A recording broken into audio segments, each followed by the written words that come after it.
Um, uh, Eric is up to this point unavailable, so we're going to keep but the show must go on, and there's really um, a lot going on in our country, Cameroon.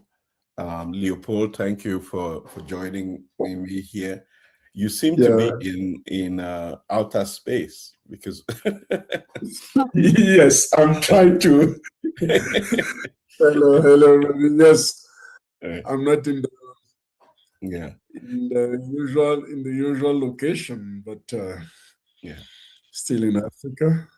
okay. And But I Eric will join. Eric will join. Eric will shortly, join. yeah, yes. And Ivy, please keep an eye on admitting people as we go along.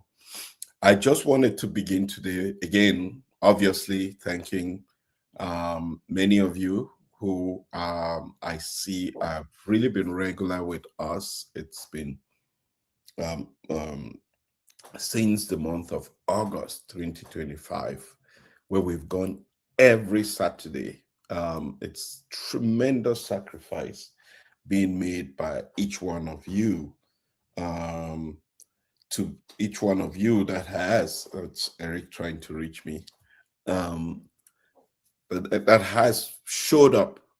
The numbers have gone up, they've gone down, they've been dwindling, but the fact of the country has not changed. It still continues to get worse.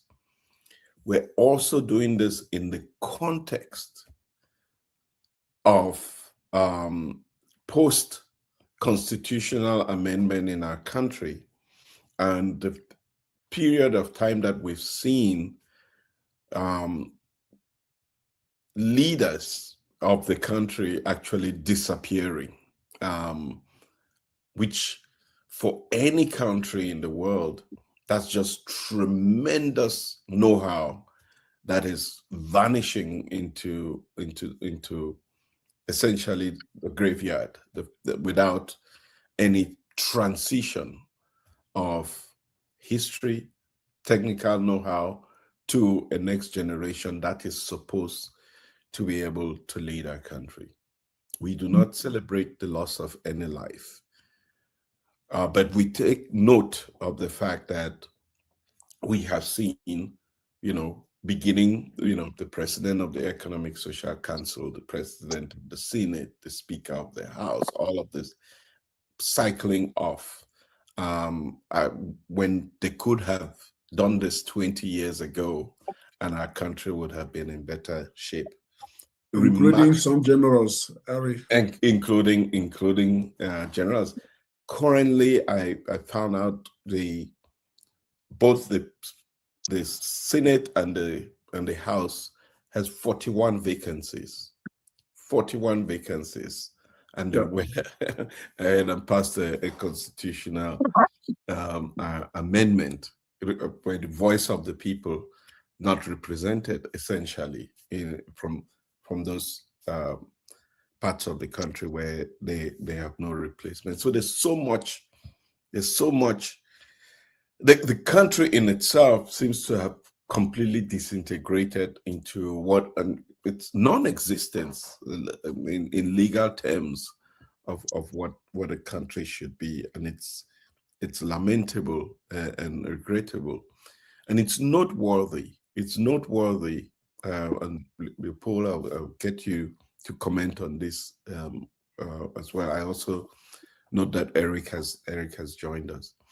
It is noteworthy. Anybody can look at the president's Twitter feed or statements. Not that no statements are coming forth to celebrate the lives of these people who, for decades, did his bidding.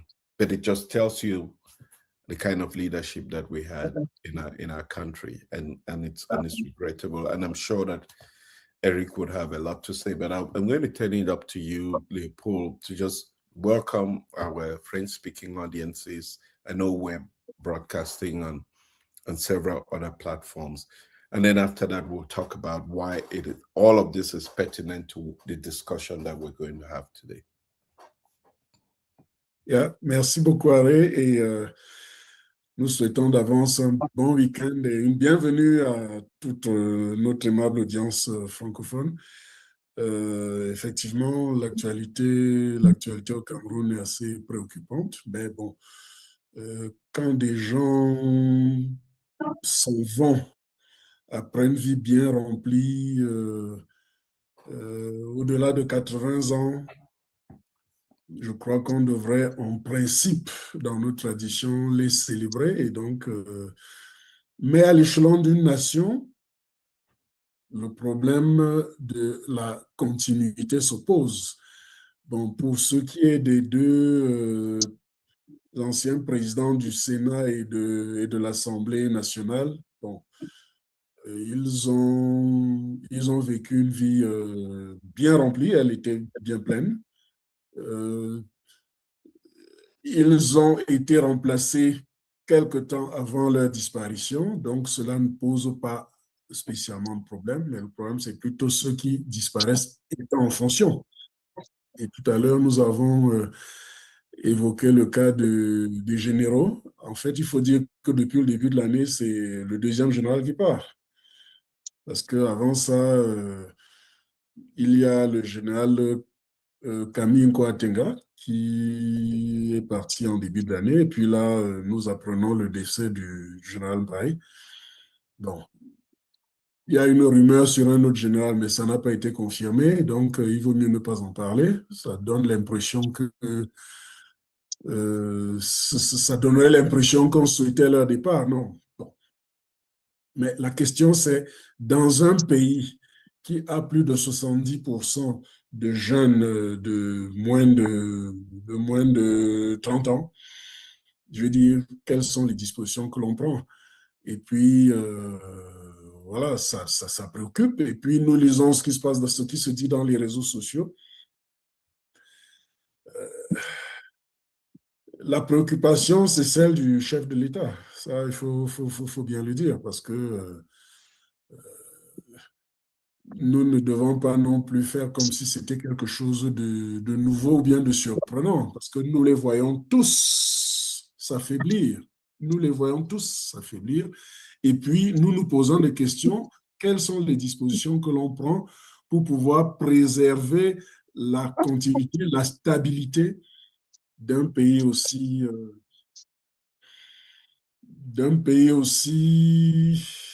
prometteur?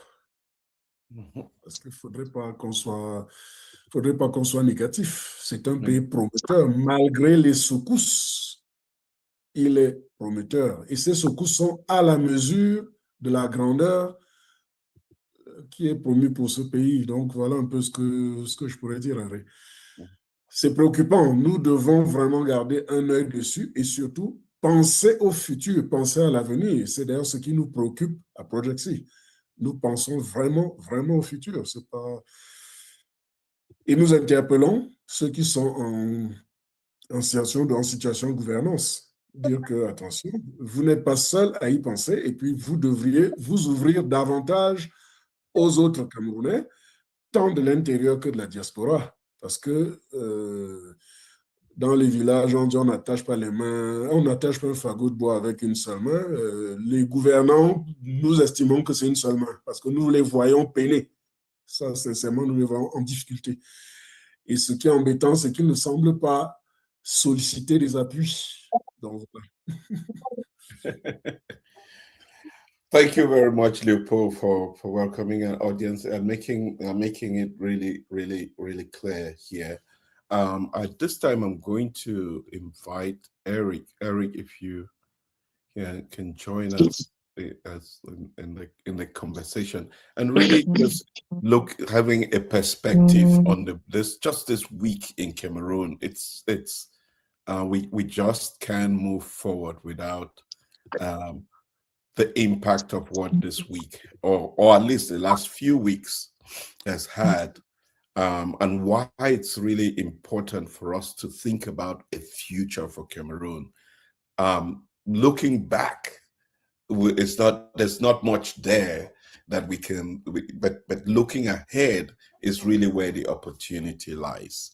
but in the context of what we are seeing in the last few months, 2026 just seems to be the year which change has to happen in Cameroon.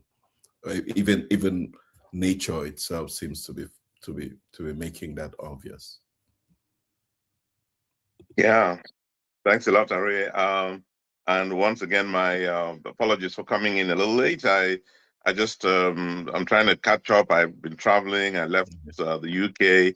I got to Brussels last night, and it's just been not easy getting my balance, and but we're together now, and I'm really happy to be here again. This is as I sat down to get myself ready, and I was opening up and looking at my emails, and one of the first things I fell on was, again, the death of a close friend, brother, colleague of mine, Kevin Jomo. Few of you might know who he is. Many might remember. Kevin was a sportscaster, one of the so full of life. And even as late as a few days ago, at the funeral of another very close friend and brother, the late chairman of the CDC, Sona Ebai, Hope Sona Ebai, Kevin was there. And going back to the old days, he came with a band. Kevin used to be part of a boys band like Sona was, and they were out there singing and, recalling the good old days. And here we are a few days later to learn that Kevin has already passed. And it hit me hard, simply not because I'm not, I'm prepared for that. We all, I'm personally prepared for it. This is, gotten to a point I was telling my friend, I called a few friends, I was telling them, I said, we're in that age where, these things should be fairly normal. I mean, all of us, my friends and myself, we must count ourselves as lucky to have been born in this country and to have lived the lives we lived in Cameroon. Back then, when as students, when I went to the University of Yaoundé, we had a bus pick us up every morning to go to school. Everybody had, some money in their pockets at the end of the month, paid for by the government. Back in the 70s and 80s, that's the Cameroon we knew. It was a joy being in Yaoundé. I remember leaving and going to the United States for further studies and eager to just get back home to the Cameroon that I knew. So as we reflect on it, as we look back, just looking at my friend Kevin's, as I was reflecting on his life, all of these memories came back, the Cameroon we knew. And it came to me as further motivation to search for that Cameroon. Because whether we, a lot of things were not in place, but I'm telling you, there was hope. There was everything to drive us towards a future of hope, a future of gratitude to the Almighty for everything they gave us as Cameroonians. The reason the government at the time could afford to give us those scholarships and to provide a bus service to students was not only because they didn't have enough, they wanted to encourage everybody to go to university, but was because there was enough to look forward to. There had been the announcement that oil had been found in Cameroon. Our coffee, our cocoa, our timber, these things were flourishing on the world market. So there was a future for Cameroon. We all could see that. And it was a pleasure to be Cameroonian. We were happy. I came to France, I went to China, I went to the United States, and everywhere I could beat my chest, proud to be Cameroonian. This was the Cameroon we knew. And so when I'm, as I heard of one death after the other, I could not help but look back and say, what happened? What happened in the last 20, 30, 40 years? What happened? And why can't we go back? And this is that conversation that we want to engage with everybody. I missed the first few minutes, but I know that I usually say these things better than I ever can say them. So I'm sure that he must have told you some.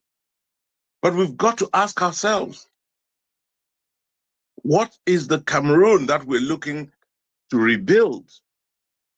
What is it to be Cameroonian? When I look at, I was reading this French line, jamais 203. There's no, the horrible English translation would be, there's never two without three. So 1, 2, 3, and when I saw that again. Or you can use the movie which says the postman rings twice. Exactly. You always say the right things, Harry, and you're my young brother, but I have to learn from you a lot. And it's okay. I'm learning to do that. So the question now in the minds of most Cameroonians, they may not say it, but the question on the minds of most Cameroonians now is, who's the third one? Yeah. God must be a comedian, he wants to count from 3 to 1 instead of from 1 to 3.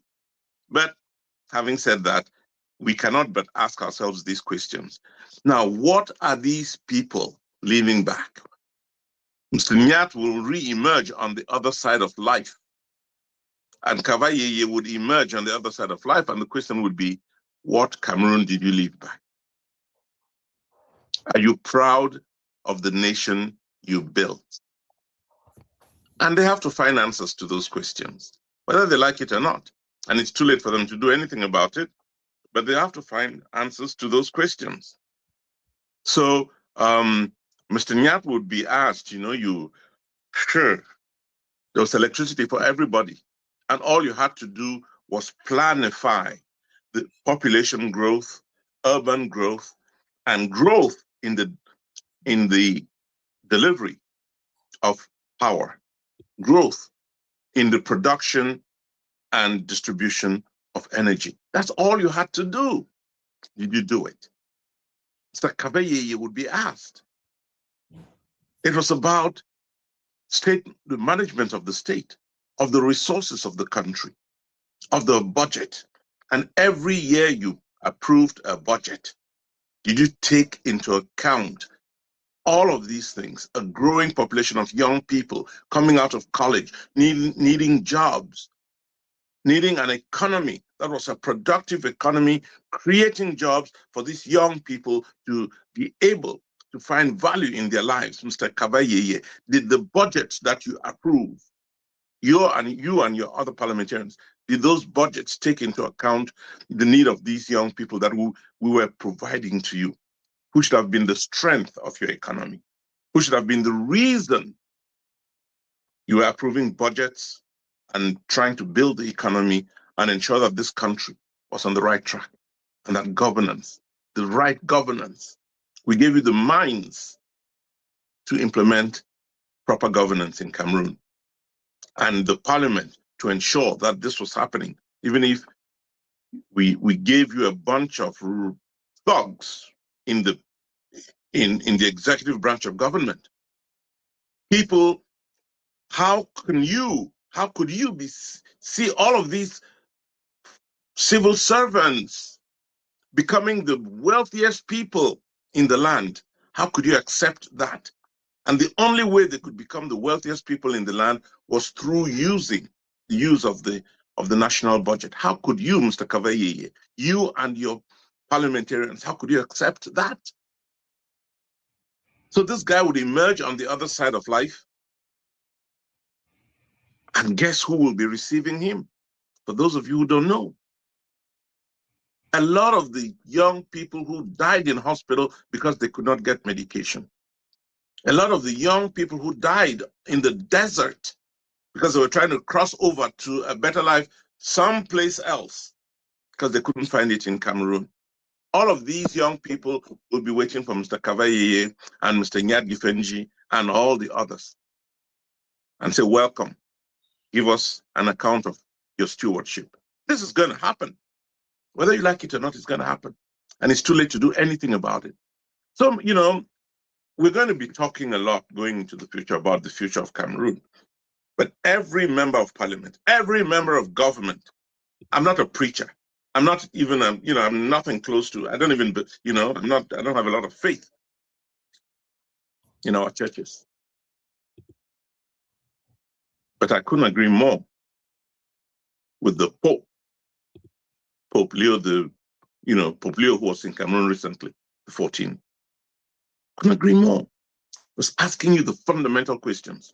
Are you all listening? Are you all reflecting on it? And beyond you in the leadership, what about each of us?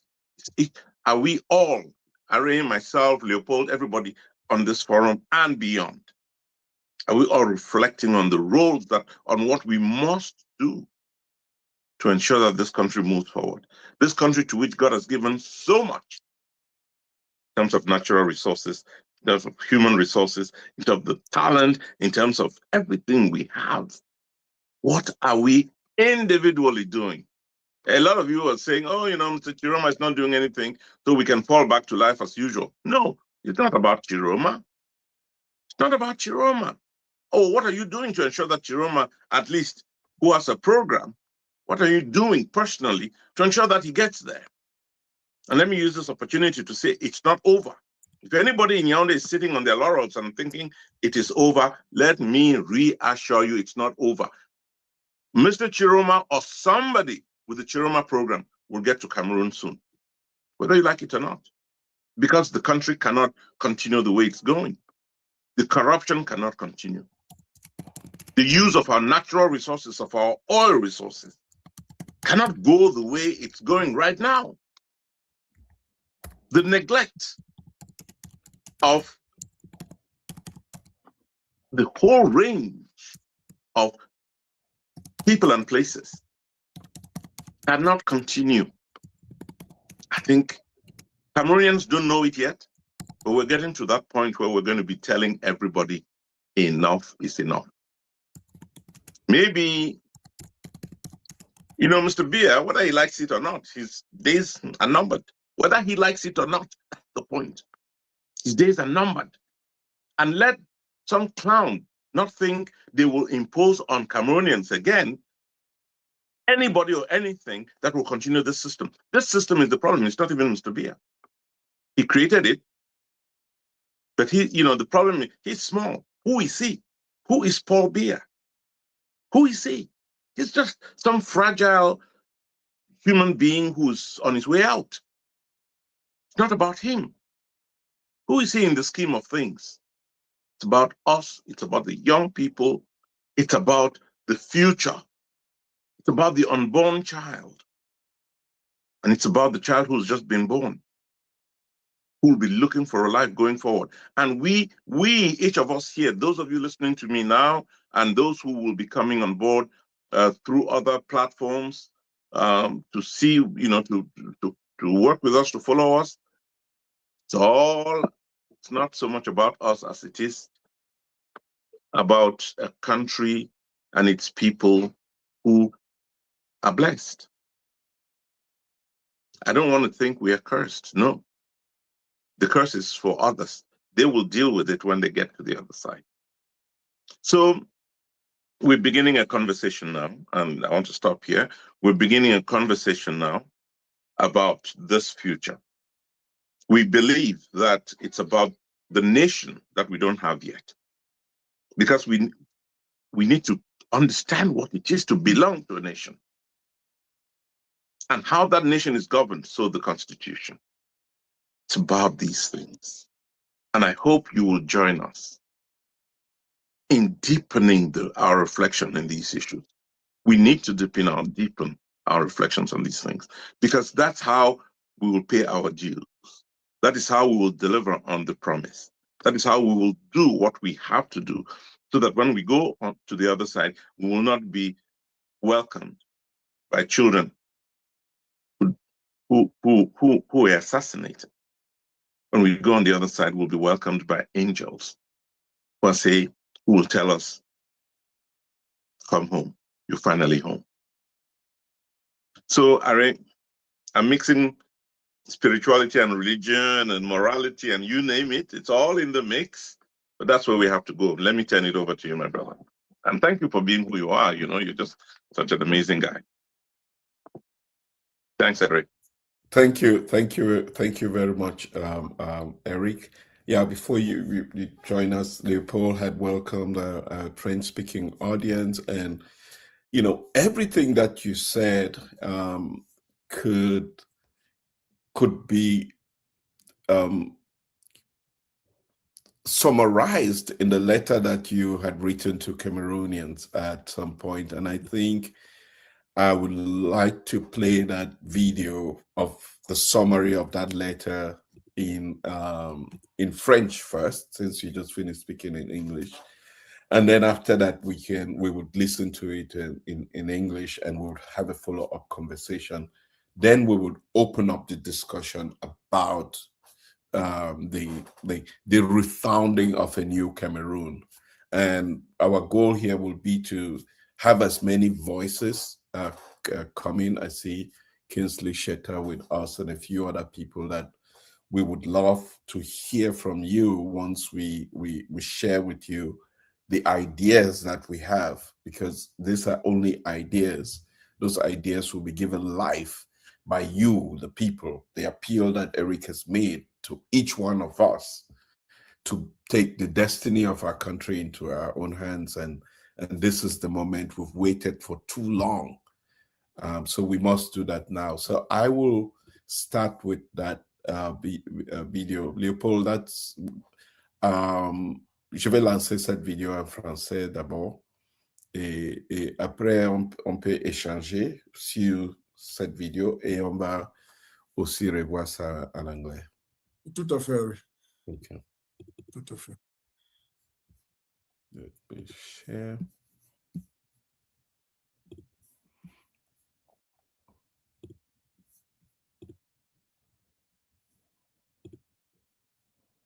Bonjour à tous. Aujourd'hui, on va décortiquer une lettre ouverte assez percutante qui pose une question fondamentale. Le Cameroun est-il à un tournant de son histoire? C'est un texte qui appelle ni plus ni moins à une refondation de la République. On commence avec ce chiffre, plus de 40. C'est le nombre d'années que le président Paul Biya a passé au pouvoir, depuis 1982. Pour l'auteur de la lettre, cette longévité, c'est vraiment la clé pour comprendre où en est le pays aujourd'hui. D'ailleurs, l'auteur, Éric Shinge, ne mâche pas ses mots. Il écrit « Notre nation se trouve à un carrefour historique ». Voilà, dès le début, le ton est donné. On sent bien l'urgence du message. Alors, voici le programme pour y voir plus clair. D'abord, on va se pencher sur le diagnostic posé par la lettre. Une nation à la croisée des chemins, un État en crise et une unité nationale qui s'effrite. Puis, dans un second temps, on verra les solutions proposées. Cet appel au renouveau, l'idée d'une nouvelle constitution et, pour finir, ce fameux choix décisif auquel le Cameroun serait confronté. Alors, première partie, une nation à la croisée des chemins. L'idée, c'est qu'après des décennies avec le même dirigeant, il y a un sentiment général que les institutions, le socle même du pays, sont, disons, un peu à bout de souffle. Et là, la lettre avance une idée assez forte. Le pouvoir réel ne serait plus vraiment dans les institutions prévues par la Constitution, mais plutôt entre les mains d'un petit cercle, un groupe non élu. La conséquence directe de ça, eh bien, la confiance des citoyens s'érode et une grande incertitude plane sur tout le pays. On enchaîne avec le deuxième point, la crise de l'État. Là, la lettre va plus loin. Elle détaille ce qu'elle appelle le déclin des institutions. Et attention, on ne parle pas de concepts abstraits, mais de conséquences très concrètes dans la vie de tous les jours. Pour illustrer ce déclin, la lettre prend des exemples frappants. Ça commence par un pilier de la société, l'éducation. La phrase est simple et directe. Nos écoles peinent à fonctionner. Ensuite, même constat, tout aussi inquiétant, pour le secteur de la santé. Nos hôpitaux manquent de ressources. Ça parle tout de suite à tout le monde, évidemment. Et pour finir, les infrastructures de base. Le diagnostic est sans appel. Nos routes sont défaillantes. Quand on met tout ça bout à bout, les écoles, les hôpitaux, les routes, la lettre suggère que la promesse d'une vie meilleure semble s'éloigner pour beaucoup de Camerounais. On arrive maintenant à la troisième partie, et c'est peut-être le point le plus grave soulevé par l'auteur, l'érosion de l'unité nationale. Au-delà des problèmes matériels, il y aurait une menace encore plus profonde qui pèserait sur l'avenir du pays. Il faut bien se représenter la richesse incroyable du Cameroun. On parle de plus de 200 communautés ethniques, de nombreuses traditions linguistiques, et cette diversité, comme le rappelle la lettre, a très longtemps été une fierté, une véritable force. Et c'est là que le contraste est saisissant. Autrefois, cette diversité était vue comme une force. Aujourd'hui, la division serait devenue la réalité. L'auteur affirme que la méfiance, les tensions entre les régions ont pris le dessus, transformant ce qui était un atout en une fragilité. Et pour que ce ne soit pas juste une affirmation en l'air, la lettre donne un exemple que tout le monde connaît, la crise anglophone. Elle est présentée comme le symptôme de tensions bien plus anciennes, de problèmes constitutionnels jamais vraiment réglés et d'un sentiment d'exclusion très fort. Bon, après ce diagnostic assez sombre, on pourrait s'arrêter là. Mais non, et c'est toute la force de la lettre. Elle bascule vers la suite. C'est l'appel au renouveau. On passe du problème à la solution. Et tout ce projet de refondation part d'une question en fait très simple, mais absolument fondamentale. Que signifie au fond être camerounais aujourd'hui? C'est vraiment le point de départ de toute la réflexion. Pour l'auteur, la réponse se trouve dans une nouvelle constitution. Mais attention, pas juste un document juridique, plutôt un nouveau pacte social, un contrat qui redéfinit clairement les valeurs communes, les droits, mais aussi les devoirs de chacun. L'idée, c'est de faire de la citoyenneté un engagement de tous les jours. Ce qui nous amène à la cinquième partie.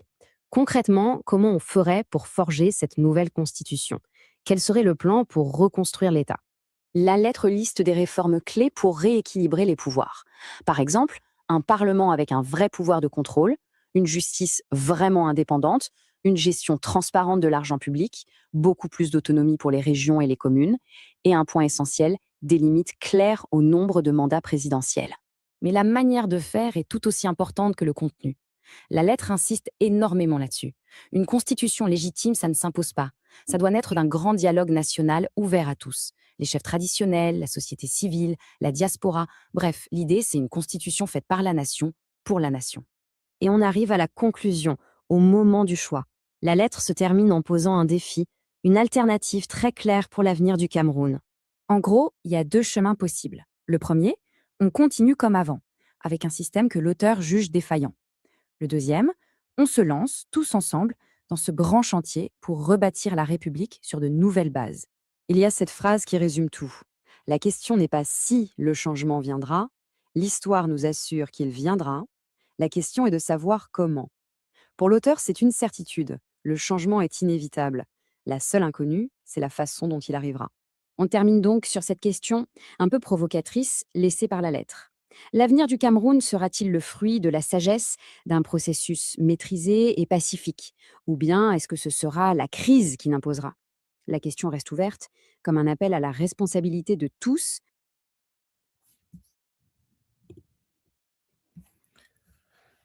Yep, that was really, really deep conversation there. I'll turn it over to you, Leopold, to just highlight some of the things that caught your imagination in the video.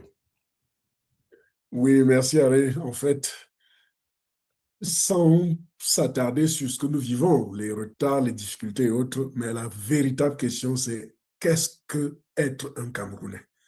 Oui. Vous qui êtes à l'étranger, être Camerounais, c'est quoi? Qu'est-ce qui vous distingue d'un autre Africain? Est-ce que c'est l'organisation des All Communities Conventions ou machin? Non. Quand on regarde les autres pays, les pays asiatiques, les Libanais et autres, à l'étranger, ben, on se demande si ces pays-là ont aussi des diversités ethniques. Et pourtant, il y en a. Mais à l'étranger, on ne les voit pas. Ils parlent en tant que pays. Quand vous voyez des Indiens, par exemple, dans tous les autres pays africains où nous avons été, ils monopolisent l'immobilier et autres, dans les problèmes fonciers. Alors, mais vous vous demandez, attendez, ces Indiens-là, est-ce qu'ils sont tous de la même tribu? Non. Alors, être Indien, c'est quoi? Nous, on peut répondre à leur place. Mais pour nous, être Camerounais, qu'est-ce que ça veut dire? La nation là, ça comprend quoi? Les différentes communautés camerounaises, comment on les gère? Comment on fait en sorte qu'à l'extérieur, on dise on est Camerounais, on n'est pas originaire de X ou Y, puisque de toutes les façons, en tant que Camerounais, nous le savons déjà. Donc, ça, ce sont les subtilités que la lettre d'Éric pose et c'est important qu'on puisse un jour, peut-être pas pour nous, mais pour nos enfants, qu'ils puissent savoir que voici les étapes, les cheminements. Juste comme ça, une allusion. En 69, quand Collins, Aldrin et autres ont été à la Lune, c'est le drapeau américain qu'ils ont planté.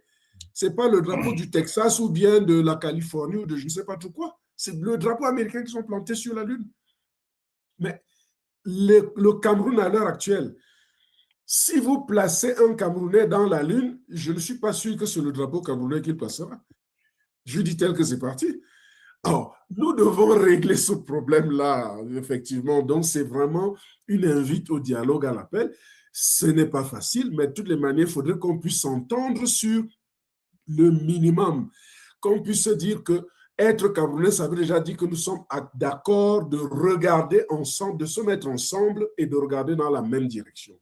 Donc, voilà un peu ce que la lettre d'Éric, c'est vraiment une lettre ouverte qui nous interpelle tous. Voilà un peu ce que je pouvais dire là. And thank you very much. I mean, that's a pertinent question and probably the question that must be answered before everything else. But also crucial in this letter is that we don't even have a choice, right? We can choose the status quo, but the status quo is doing nothing. But if we have to do something, then there is only one path. We have to answer this question and we have to put this country on a path to prosperity. And to your point, not just for us, but for generations to come. We owe it to posterity to do this for generations to come, because that window is closing and this country may eventually just degenerate into chaos. And when it does, it will take another 40, 50 years to reconstruct and to rebuild. In fact, we have done the diagnosis. What we need is the intervention. And I think the letter is essentially giving us a pathway to how we heal a country that is badly diseased. But let's watch it, the letter in English. Yeah. Tout à fait. Yeah. Let me open this here for a moment.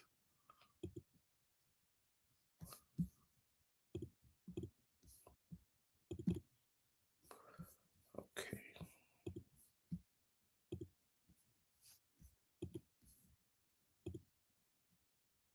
Today, we're diving into a really compelling open letter from Eric Chinjay about the future of Cameroon. It's a pretty urgent call to action, and we're going to break down what it's all about. Right out of the gate, the letter opens with this powerful line: "Our nation is at a historic crossroads." The author isn't easing into it. He's telling us from the very first sentence that this isn't just business as usual. This is a defining moment for the entire country. So why is it a crossroads? Well, it pretty much boils down to this number: over 4 decades. The letter frames the entire situation in the context of a single president, Paul Biya, who has been in power since 1982. The author's point is that after such an incredibly long stretch, it naturally raises some huge questions about where Cameroon goes from here. And that brings us to the first major theme of the letter. What does it really mean to be a nation at a crossroads? Well, according to the author, after so long under one continuous leadership, the very foundations of the country, its core institutions, are beginning to crack. And he gets really specific here. The argument is that real power isn't in the hands of the transparent government bodies you'd expect. Instead, he says, it's become concentrated within a small circle of unelected actors. And that, he argues, has sparked a major crisis of both governance and legitimacy. Now, this isn't just some abstract political theory.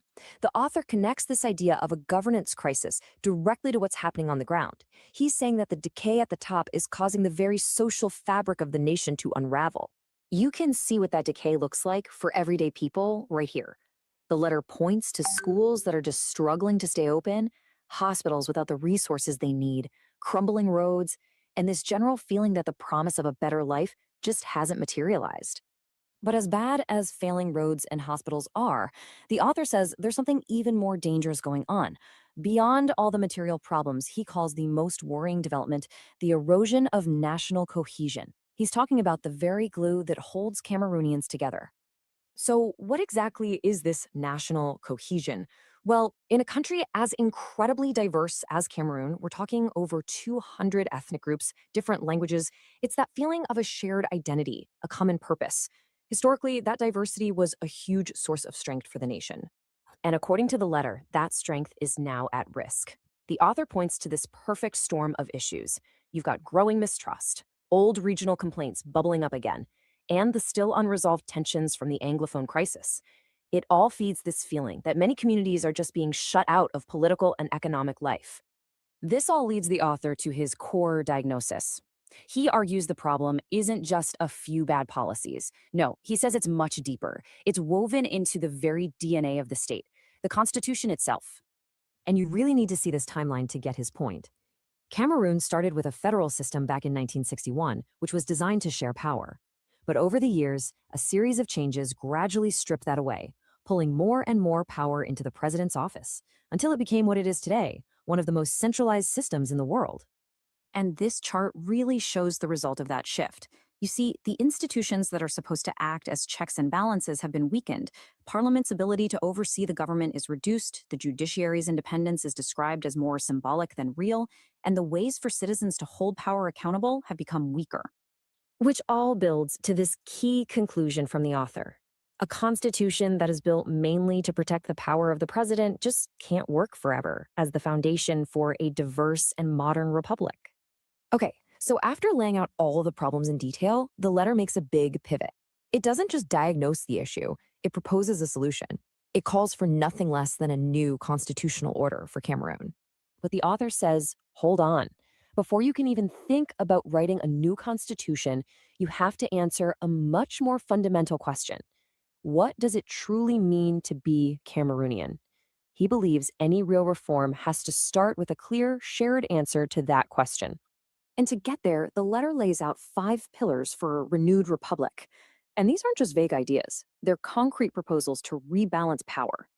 We're talking about a parliament that can actually hold the government accountable, a justice system that people trust, real transparency in how public money is spent, more power to regions and local communities, and, this is a big one, clear limits on presidential power and terms in office.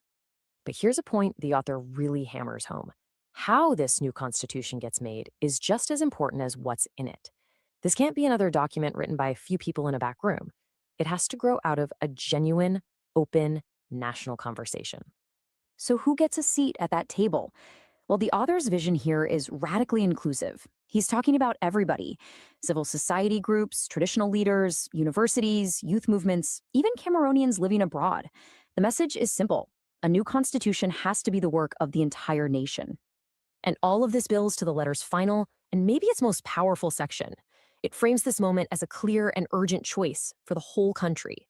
The author puts it this way: change isn't a possibility, it's an inevitability. He says, the question isn't if change will come, because history guarantees it will. The real question is how it's going to come.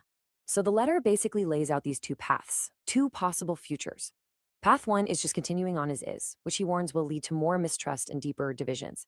Path 2 is making a conscious choice to renew, to intentionally rebuild the country on principles of dignity, justice, and unity. And it's really important to get this next part. The author makes it very clear that this is not a call for chaos or instability, just the opposite. He says it's an appeal for a thoughtful national renewal, a peaceful process designed to make the state stronger by giving it real democratic legitimacy. And that leaves us with the final stark question the letter poses. The choice isn't really between change and no change. Change is coming. The real choice is this: will the people of Cameroon shape that change themselves, together, or will they wait for it to be forced upon them by a crisis? It's a really powerful thought to end on.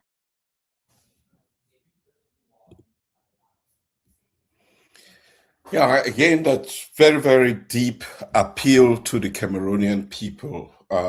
this notion that we are at the crossroads of the history of our country, and that for too long, our beloved Cameroon has suffered under the weight of a system that was not built for the people, essentially.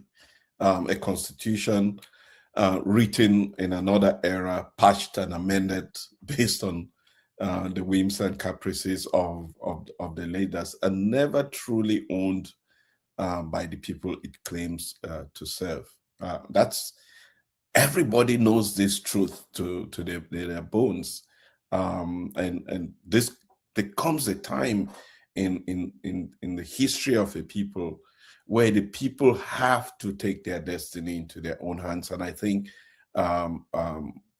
Cameroonians deserve a country that is built on justice, equality, and hope for future generations. And that the status quo does not inspire that at all.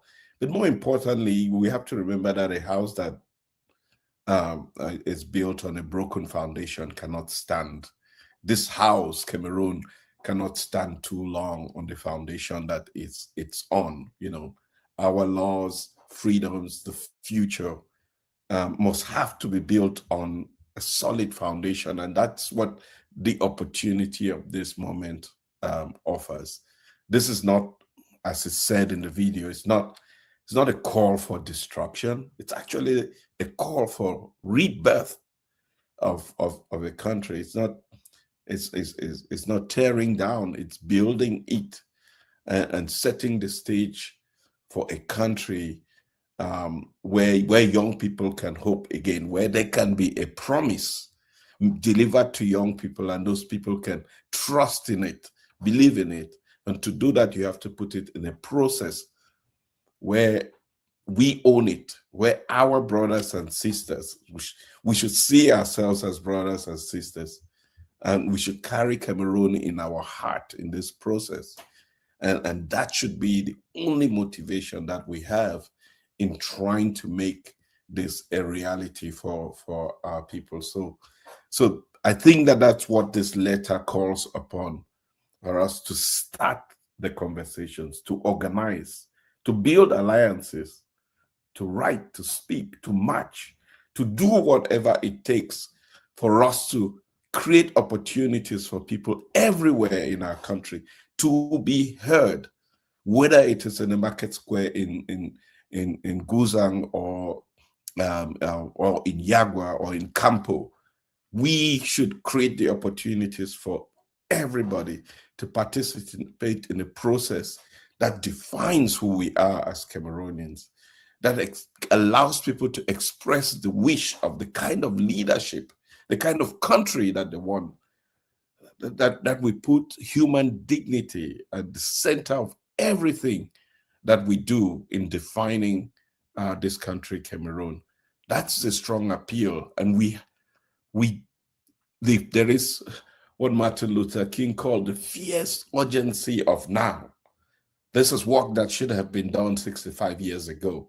So we have come 65 years late to the party. But we have to do it now so that future generations don't have to go through this. They can enjoy the benefits and privileges of what it means to be truly Cameroonian. That's our task. Do we have capacity to do it? We have the will. And that's the most important thing. With the will, the determination, the motivation, we can be able to do it. Again, it must not be for us. It must be for them, the unborn, the unheard, the unseen. In distant parts of our country, in the dark parts of our country where the light never shines, where electricity is still a pious dream for them, where clean water is not an experience that they've had, no hospitals, no schools, no roads. It's for those people that we have to make this happen. And there's nothing more noble than this work, serving humanity, serving Cameroonians. For me, this is what I captured from this video. It's the essence of this moment. And I call on my brothers and sisters to rise up to the occasion. Je voudrais juste dire quelque chose rapidement là, dans la suite de ce que tu as dit. Vraiment, c'est tellement profond. C'est-à-dire qu'en fait, nous devons commencer. Mais nous n'avons pas spécialement besoin de voir le résultat. C'est-à-dire qu'il s'agit de commencer. Il s'agit de faire ce qu'on a à faire. Voilà. D'autres continueront, mais au moins, il s'agit de commencer. Enfin, d'autres ont commencé un peu avant. Puis, il y a eu des dégradations, ça c'est clair. Mais aujourd'hui, il faudrait qu'on rectifie, qu'on redresse et qu'on aille vers cette nouvelle constitution, ce nouveau concept de nation. Nous pouvons ne pas voir le résultat, mais ce n'est pas un problème. Ce n'est pas un problème, c'est ça que je voulais dire. Et pour la suite, ce travail ne va jamais terminer. Parce que le travail de bâtir une nation, c'est un travail quotidien. C'est un travail qui ne va jamais arrêter. On doit continuer à construire au lieu de détruire. Donc, tu as bien une raison pour ça. Eric? Yes, Harry, oui, entièrement d'accord avec Léopold. Et toi, on doit se poser la question. Chacun de nous, dans son esprit et dans sa tête, doit se demander, mais quel Cameroun j'aimerais avoir? Dans quel pays j'aimerais appartenir? Chacun de nous doit se poser la question. Et pas seulement dans son esprit, mais poser cette question aux voisins, aux membres de la famille. Parce que je crois que c'est en le faisant qu'on va développer un mouvement dont personne, aucun pouvoir ne peut arrêter. Je crois que c'est le moment. Et ce que je ne parle pas trop vite, Harry, c'est toi et Léopold qui peuvent nous dire, mais je crois que Project C est en train de mettre en place, n'est-ce pas, prendre un certain nombre de dispositions pour permettre à nous tous, à ceux qui veulent, n'est-ce pas, d'apporter leur contribution. D'apporter leur contribution à cette recherche qui s'impose. So please stay with us. Ari and Leopold and the others, the thinkers in our group are going to be telling us what we can do, what we should do to contribute to this massive movement. And if this movement becomes as massive as we think it should, if people everywhere in Cameroon are sensitized to the fact that something must give, that we can be that beautiful country on the hilltop that everybody will be looking at, that shining light, that we can be. If we are convinced, it has to start from inside. It has to start from the thought, the words, and the action. We're inviting you to think about the country you want. Let us reflect on it. Let us articulate it. Let us speak it. Let us write it. And then let us act on it. That process, and I go back to this again with the Chiroma fact, the last elections were supposed to allow us to get into this. It doesn't matter what anybody else is saying. Oh, Mr. Chiroma is hiding somewhere in the Gambia and so on. No, that's besides the point. The elections were supposed to allow us to generate the energy to do what we have to do. And he came up with a proposal. Let's organize conferences to reconcile the nation. We need reconciliation in Cameroon. Let us organize forums to rethink our constitution. He said, that was in his program. Let us think about how we reorganize the justice system so we can free it up from the grasp, or from the grip actually, of the executive branch. Because that's the problem we have in Cameroon today. Think about it. The president, therefore the presidency of Cameroon, appoints judges. So every judge, every body in the judicial system has to play up to those who control the presidency today. That's fact. That's fact. Mr. Biya technically controls the presidency. Chantal Ngongo, Babuke, Ayolo control Mr. Biya. So they control the process. You don't play up to them, nothing happens. So we don't have a free judicial system. It is as true as I say it. The civil servants have replaced businessmen as the wealthy sons and daughters of the land. That is why our economy is at a standstill. Because civil servants don't have to prove themselves. Just give them the bribes. We've got to figure out how we reestablish the balance. There's not a single country in the world where wealth is created by civil servants. Not one.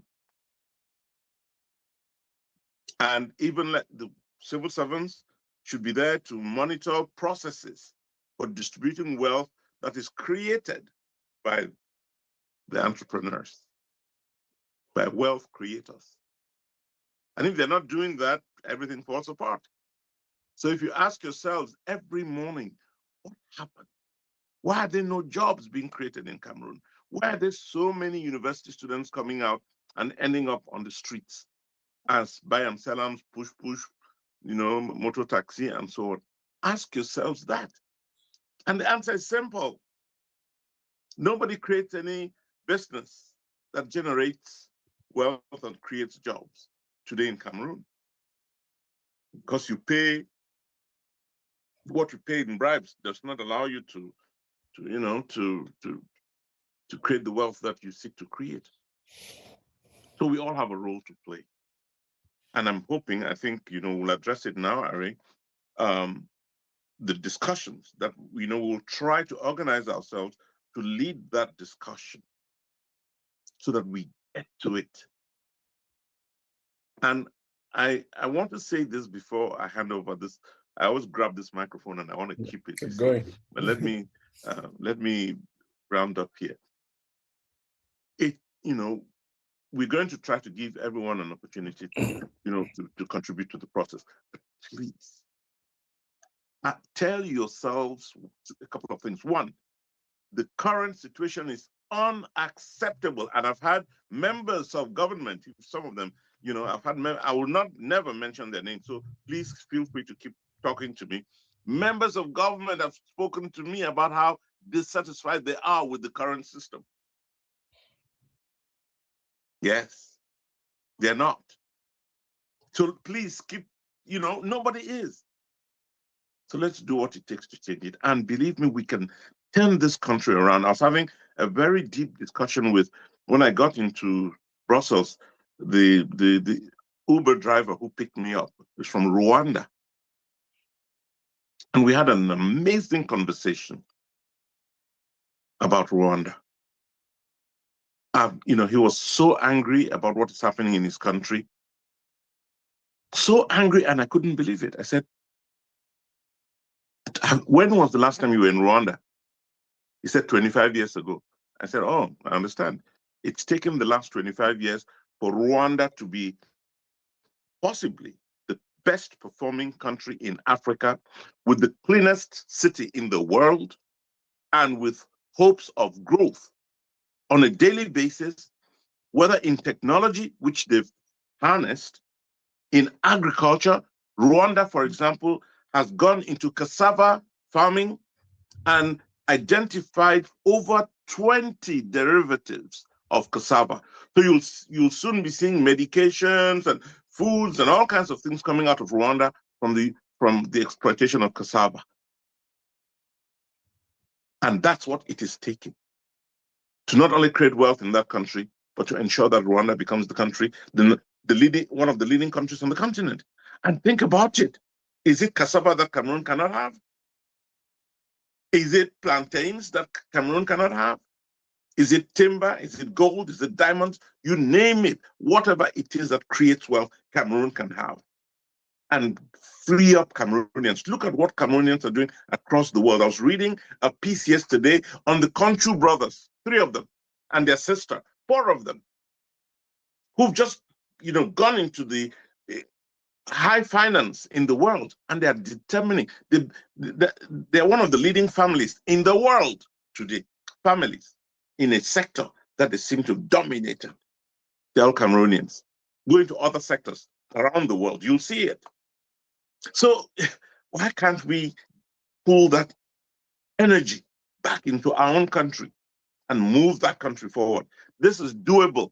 This is not wishful thinking. It's doable, and we can do it, but it all begins with 1, our commitment to nation, 2, the constitution that allows us to govern ourselves the way we should, and 3, putting in place institutions that will allow us to do what we have to do. And I think that's what we're counting on Are and Leopold and others to help us do. Over to you, Are.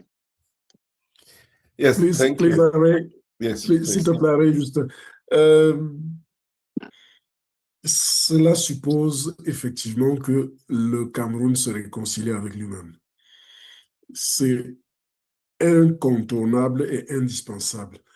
Mais pour cela, en pensant à la journée d'aujourd'hui, comment ne pas avoir une pensée pieuse, une pensée pour le regretté Anissé Kane, le héros Anissé Kane qu'on enterre aujourd'hui, et qui se battait, qui a consacré sa vie vraiment pour ce pays.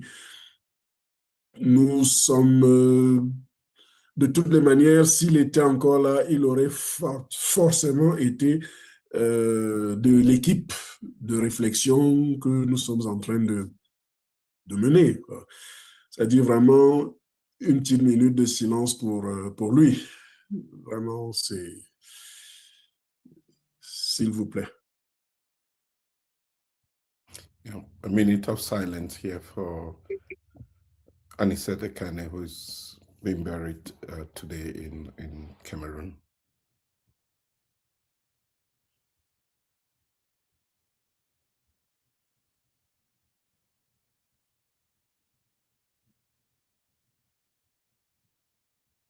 Merci, Harry. S'il te plaît, tu peux. Thank you, Leopold, for drawing our attention to that. And that in itself, if anything, should be the motivation for us to continue the work that he very much wanted to see come to fruition. A unite to take this country from the fragments that it represents to one that was a nation that believed in something. And he gave so much and got back very little. But that's what change requires, that we selflessly work for something that's bigger than ourselves. The ideal here is the refounding of a Cameroonian nation. When Cameroon was going to play the World Cup in Qatar in the last World Cup that took place in Qatar, I think that was in 2024. So, but yeah, 2022. It took a comedian to say we will take that cup for people to even start believing that Cameroon could take the World Cup, to play in the World Cup and win it. And in the same breath, too many of us may think redefining this country is difficult and maybe impossible. But that's it was Mandela who said it's always impossible until it is done. If you do not start, you wouldn't know whether you can finish. Or even if you start, you must not be the one that finishes, because in a football team, and there's, you could start the game, but somebody else could finish it. In a football team, not everybody scores the goal, but the entire team celebrates. And that's the harmony that we need to create. For this to happen, in the letter which Eric mentioned, there has to be a process that people trust, that people believe in, and people participate in.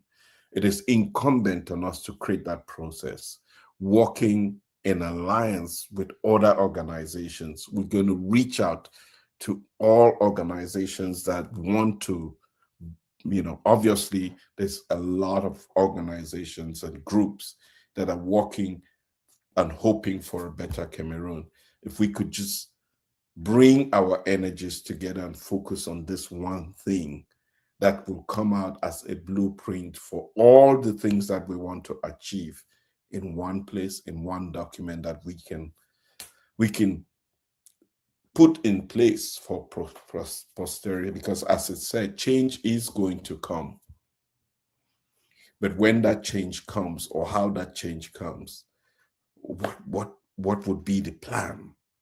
And as it stands, there is none for our country, Cameroon. So we're beginning that conversation, and we'll stop here for now so that we can have the next 30 minutes that is just hearing from you in the audience what your thoughts are.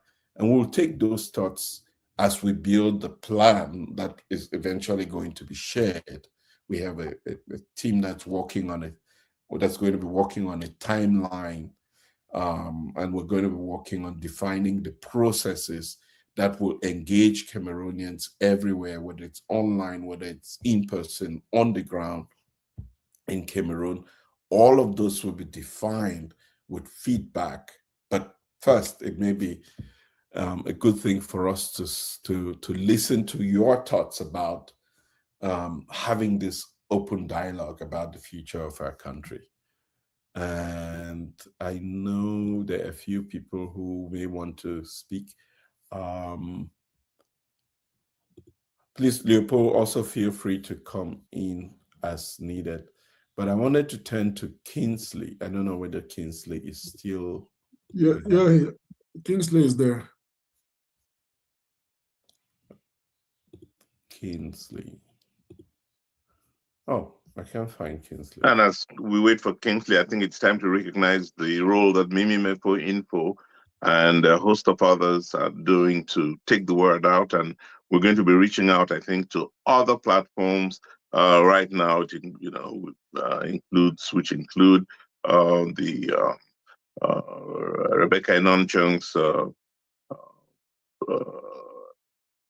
what do you call it, X, or Twitter accounts, and our friend Ben King. Well, besides, I was going to say Kingsley. No, Ben Ngali. Ngali. Bernard Ngali. Yes, and Zuimanto and the others, who are carrying this program. We're thankful to them, but we're going to be reaching out a whole lot further to reach out to other people so that we can get Cameroonians from across the country to be involved in this process. And we will be updating you, I think, I suppose, as we go along. One of the members of the team of the intellectual caution, those that are working to get this whole process going, is Christopher Che. I think Chris is also here, and wouldn't it be great to hear from Chris, so people feel reassured that your team is, we couldn't get a better team. Chris, if you're there, I think. And Kingsley's there, and I know that Richard Emeni, my friend, is there. Yeah, Kingsley is there.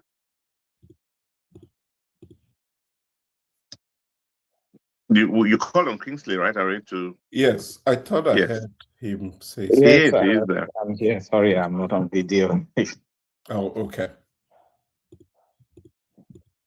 Hi, Ari. Hi, Eric. Yeah, well, just to say well done for the amazing job. Yeah, since August, guys have been going, everyone has taken a break, gone, come back. You guys have just been there, persistent. I don't know how you do it, but I think maybe we need to look at some of you, Leopold.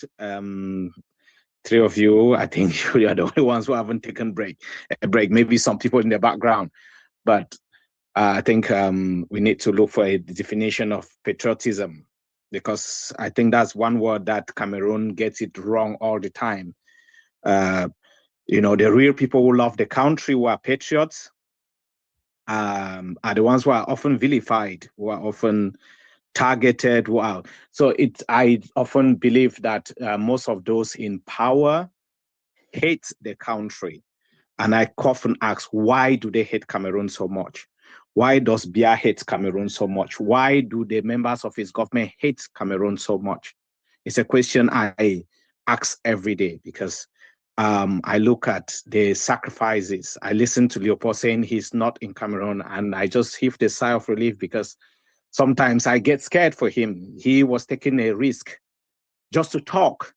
We've got this guy who just died in Kondenge today.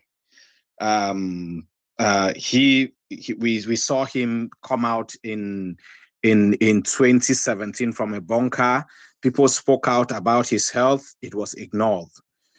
This SDF guy, I'm trying to remember his name. Patrick Ndango. Yes, Patrick. Yeah. Patrick Ndango, yeah.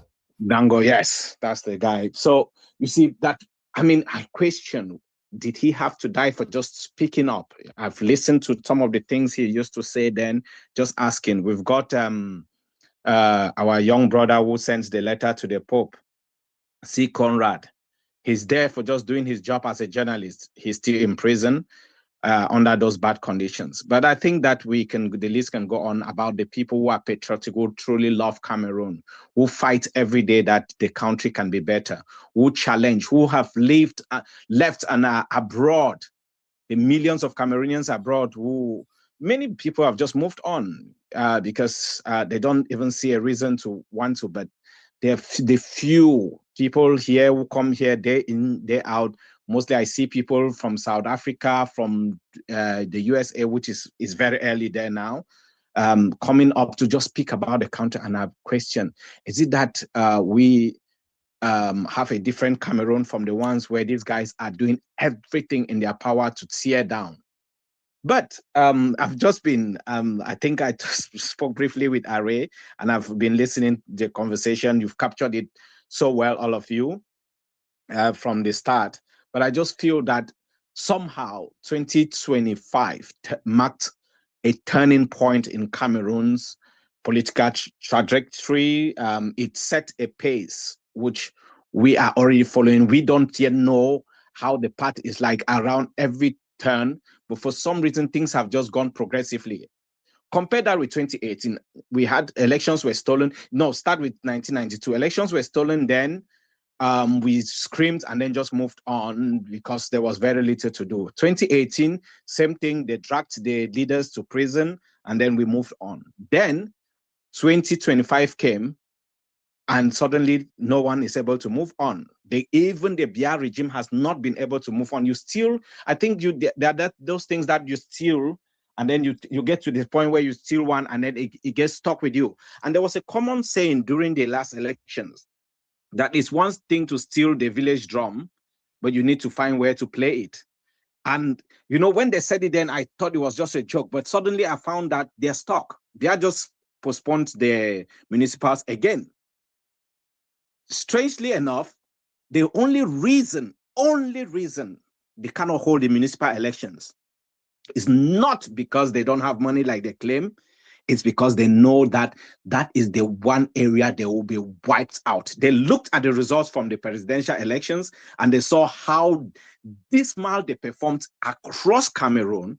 And they know that in local elections, results are declared by in every little corner. So if it actually happens, then what they saw in the presidential elections will be replicated in the locals. They don't want to take that chance. That is their biggest fear.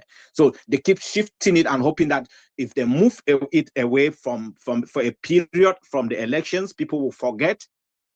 And then they can now hold the elections and hopefully reclaim some of the territories.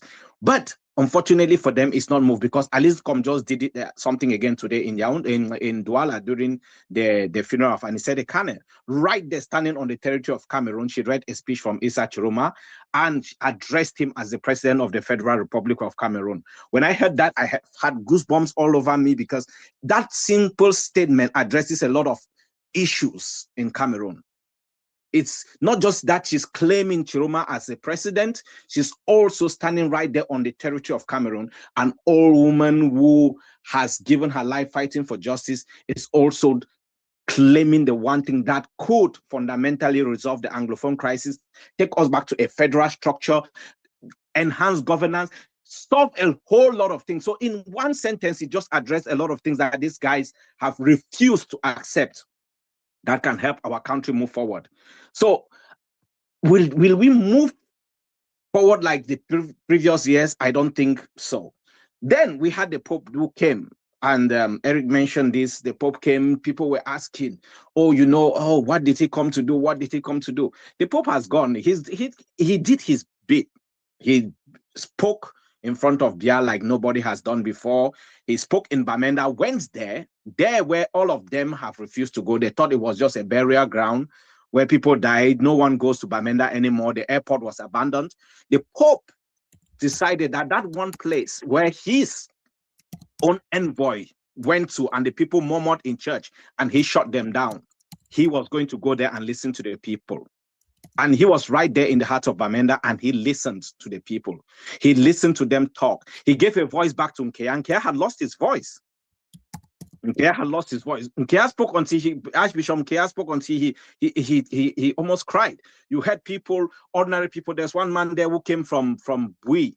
He said that his house and all his neighbors were killed, and he found his voice, and he said, this was like a silver lining, because he didn't believe his tragedy would allow him to speak in front of a leader. We seem like we've moved from the Pope, but we've not moved, because things that happened during that visit, the power of going to Bamenda, whereas Bia has not turned up there.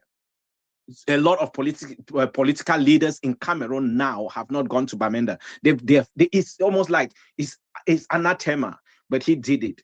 He didn't just go there. He decided to use even Kameko. I was like thinking, is the Vatican crazy? But so many things went through my mind, and I said, you know what?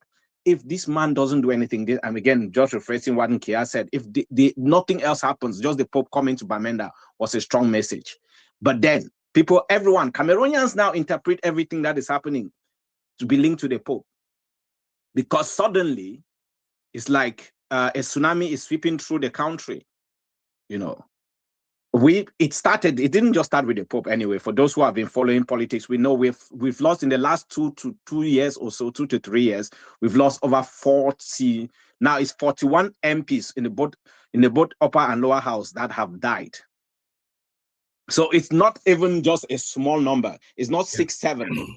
And all of these people have not been replaced. So basically, it's also exposing the fact that MPs are very useless in Cameroon. Whether the senators, they have no function, because if something is useful, if it gets bad, you replace it immediately, because the system cannot work without it.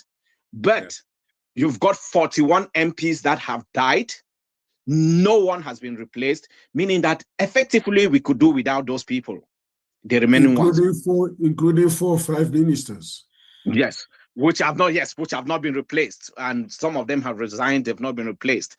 So so many things are showing us clearly that Cameroon has got a fundamental problem. It's not just the state capture; it's the fact that our people, our people have been reduced to beggars in their own country, where they have to beg to speak, they have to beg to be able to even exist. But nature has a way of doing it. I don't wish anyone dead, but for some reason, when Nyat died, I said, look, you spent the last few months, you should have been thinking, could I have done differently? I never knew. So let me be honest here, I never knew Nyat was even head of Sonel at one point. When he died, that I even knew that part of his story, that this man did a very good job and then decided to destroy his legacy, because I don't remember him for anything other than the fact that he was a bumbling idiot moving on CV, almost dying and refusing to quit. That's all I remember. And what for? What for? Nothing in Cameroon's history will ever remember Nyat for anything good other than that. You want to talk about Cavaye Jibri? I say, and anyone can quote me anywhere, his worst moments was this last few weeks where he probably sat in Mada and was asking himself, could I have done like Chiroma to just resign from this system? Was the last few months worth it? If Chiroma had, if Cavaye Jibri had resigned last year and did nothing else, trust me, history would have been rewritten. His story would be rewritten in Cameroon history, because it would. But for the last few months, he thought he would accompany Biya to the grave. Then he was dropped by the roadside. And as soon as each of them is kept out of that office, they die because they are sustained by the system. They die. And this is why Biya is even afraid to even appoint his own vice president, that they rushed through parliament and broke the constitution. He's afraid because the moment he appoints that vice president, he's gone. He knows that. So these people, I don't even just get it. Is it that they think, look at, Are said it at the start for those who were not here, but let me just reiterate. Biya doesn't even acknowledge them. He doesn't even say, oh, you did an amazing job. Yesterday, the former president of Botswana, Festus Mogae, I hope I'm calling it, died at 86. Look at the tribute. I didn't even know when he was president. Again, maybe because I was probably young then. But once this man died and he was out on the media, I saw it and I said, do these people in Cameroon actually think? Because what they were saying, when his death was announced by the current president, 3 days of mourning was declared. Then they started listing the things that he brought, economic reforms in the short time he was there in president. He built up Botswana. He raised the country. He fought HIV and AIDS, that the country was one of the worst hits. Then he fought and fought. Then when he left power peacefully, he continued that fight on in his retirement. Then he went on to win the Ibrahim Prize for good leadership. All of this, I said, every single one, from Tabe Tandol, from this monster who died, whether it's yesterday or today, this one, General Philip Mpei, who made youths to disappear in Douala, in their hundreds or whatever number, we don't know. We only talk about the Bepanda 9, but youths disappeared on that. All of them, nobody remembers. There is nothing. I have looked everywhere to see if someone wrote a tribute, one line saying, oh, this is the amazing thing this person did. You don't see. And the question every one of them who is still alive, still hanging on, should ask themselves is, what would you be remembered for? And the family members who continue to pat them on know that when they are gone, you will be the ones to read all these horrible things that are written about them. And that is what defines the rest of your life. Cavaye's children, who everywhere they step their foot in future, everyone will remember them as the father of that man who held Cameroon for 34 years and destroyed every fabric of the National Assembly. The man who refused to allow the Anglophone crisis to be discussed in Parliament in 2017 before it even became a war. Yeah. Every death in the Anglophone region, I hold Cavaye responsible, because he had a single job, allowed this thing to be talked about, because the SDF MPs were debating, fighting, chanting. They brought in peace plans. This man, as monstrous as he is, refused to just talk about it. What is the essence of a parliament if he cannot talk about a crisis that is threatening the very existence of the state? He refused. He doesn't care. And after that, not long after that, we had a conflict that has dragged on and claimed lives. And someone would want to say that he should rest in peace. No. It doesn't work like that. Eric has just said it. He will be welcomed, but I'm sorry. Maybe he will be welcomed because he cannot go to the place where some of these victims are. The victims of road accidents, of lack of healthcare, and all that will be in heaven. This guy is going straight to hell. There is no way that is a place reserved for people like this. You don't take a country, kill thousands and thousands and thousands just because you choose to be selfish. And the thing is, every single one of these guys who are remaining, because this message is not for those who have gone, it's for their family members of those who are remaining, those who are there now. They need to have a moment of reflection. If you love your dad, if you love your uncle, tell them to leave that position now, because you will live with their legacy, with their rotten legacy. Yeah. Thank you. Yeah, Kingsley, thank you for always being very passionate about our country, and just the things that you call upon us to reflect on at this moment.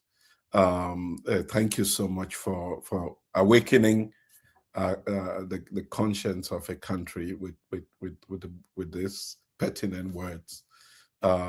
Especially painting that picture of a crisis that could have been averted by allowing a conversation in what is supposed to be the House of the People with representatives of the people. And because that opportunity was thrown away, here's where we are as a country. Over 7,000 lives lost, villages razed down, property burned, people displaced. And to the point where we're even questioning, people are questioning whether they're part of this same country.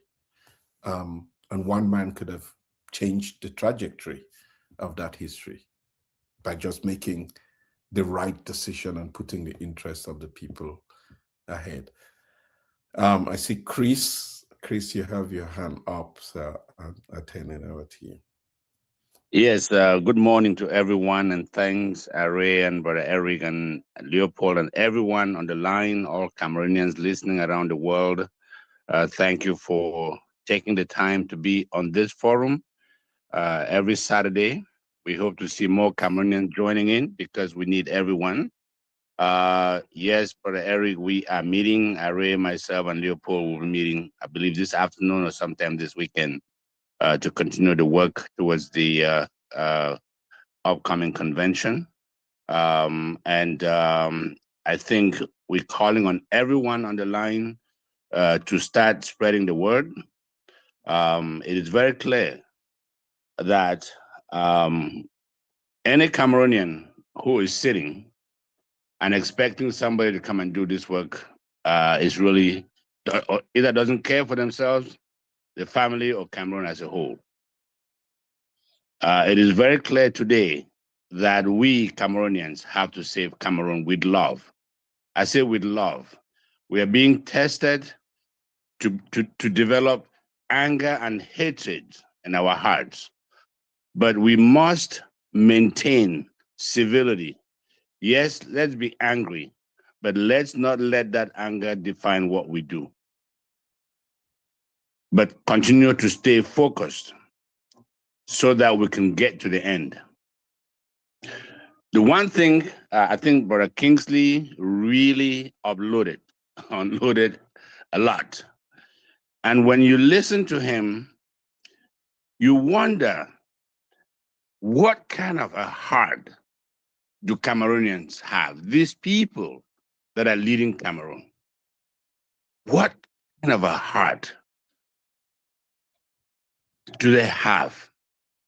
How can you be imprisoning 30 million people for your own benefit continuously? And each and every one of these people involved in government, probably all of them go to church. What are they praying for? For God to help them ruin Cameroon for themselves? They're dying one by one, and they're leaving family behind, and Cameroonians behind in pain. We have to stop this. We have to stop it, not necessarily with guns, but through our hearts, and intellectual ability, the goodness in us, the love of our country, the country that we grew up. How can Cameroon be worse today than in 1970 and 80? How can it be? How can it be? The challenge that we probably have is that the younger people today may not understand it, but at least the good thing is that they can see the standards around the world and what Cameroon should be like. What is the Cameroon that we want? Who is a Cameroonian? These questions will allow us to fight to free Cameroon. And the upcoming convention is to give everyone, every Cameroonian who says they love Cameroon, has to get involved in this process. Nothing is too little. Nothing is too little. Following what Kingsley just said, I want to give one advice to the people in the Cameroonian government and institutions. This is not going away. This is not going away. We are calling on all Cameroonians, including all the government officials and institutional leaders, to rethink their position, to take the right position to save Cameroon.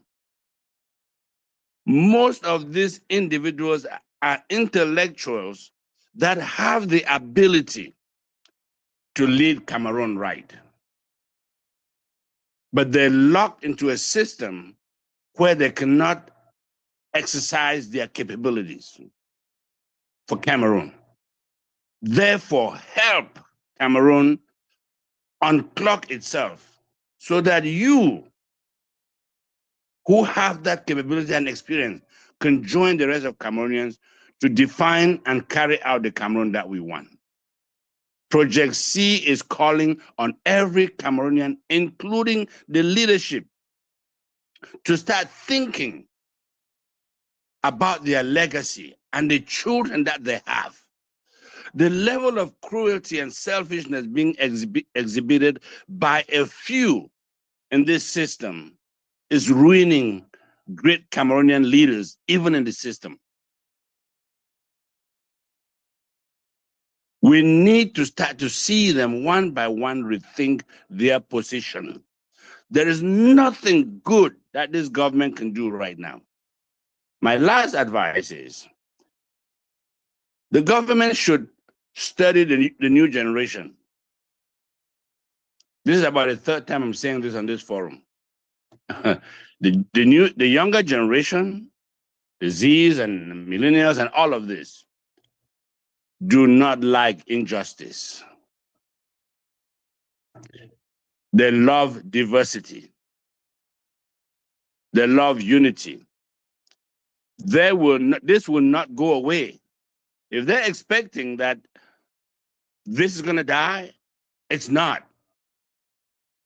If they think they're buying time, there's no time. This push by Cameroonians to get a better country is only going to get bigger and bigger and bigger. The younger generation are seeing what is happening in other countries. And even then, I was in Cameroon. We have one of them, the younger generation are carrying on the best way they can. They're into inventions, a lot of things that they're doing that they need just a little bit of support. They're carrying on, but they are in pain. Just like our fathers, our mothers, our sisters and brothers are in pain. So let all Cameroonians around the world not think that they have to come and do something huge, but the little that you can do, your little idea, whatever that it is, please join us so that we can put our hands together to lay out What is a Cameroonian that you want, that we want? Who is a Cameroonian? What should Cameroon look like? What should the heart of Cameroonian look like? So that this convention will allow us to put together the foundation that should allow us to achieve that Cameroon when the time comes. Because it will happen. It will happen. And don't be surprised that a strong leader from within the government or leaders will start to stand out to help achieve that Cameroon.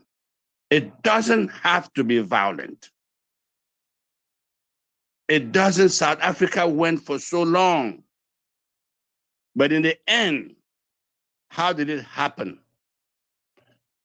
And Mandela's heart told us that the bitterness in us should not allow us, because a lot of times when you look at even why does Cameroonian organizations, even in the United States, cannot survive? I'm talking with tribal groups and so forth, because we define laws to govern us out of anger, or targeting someone, or targeting something, or trying to prevent something. But we will do this in a manner that is for Cameroon, for all Cameroonians.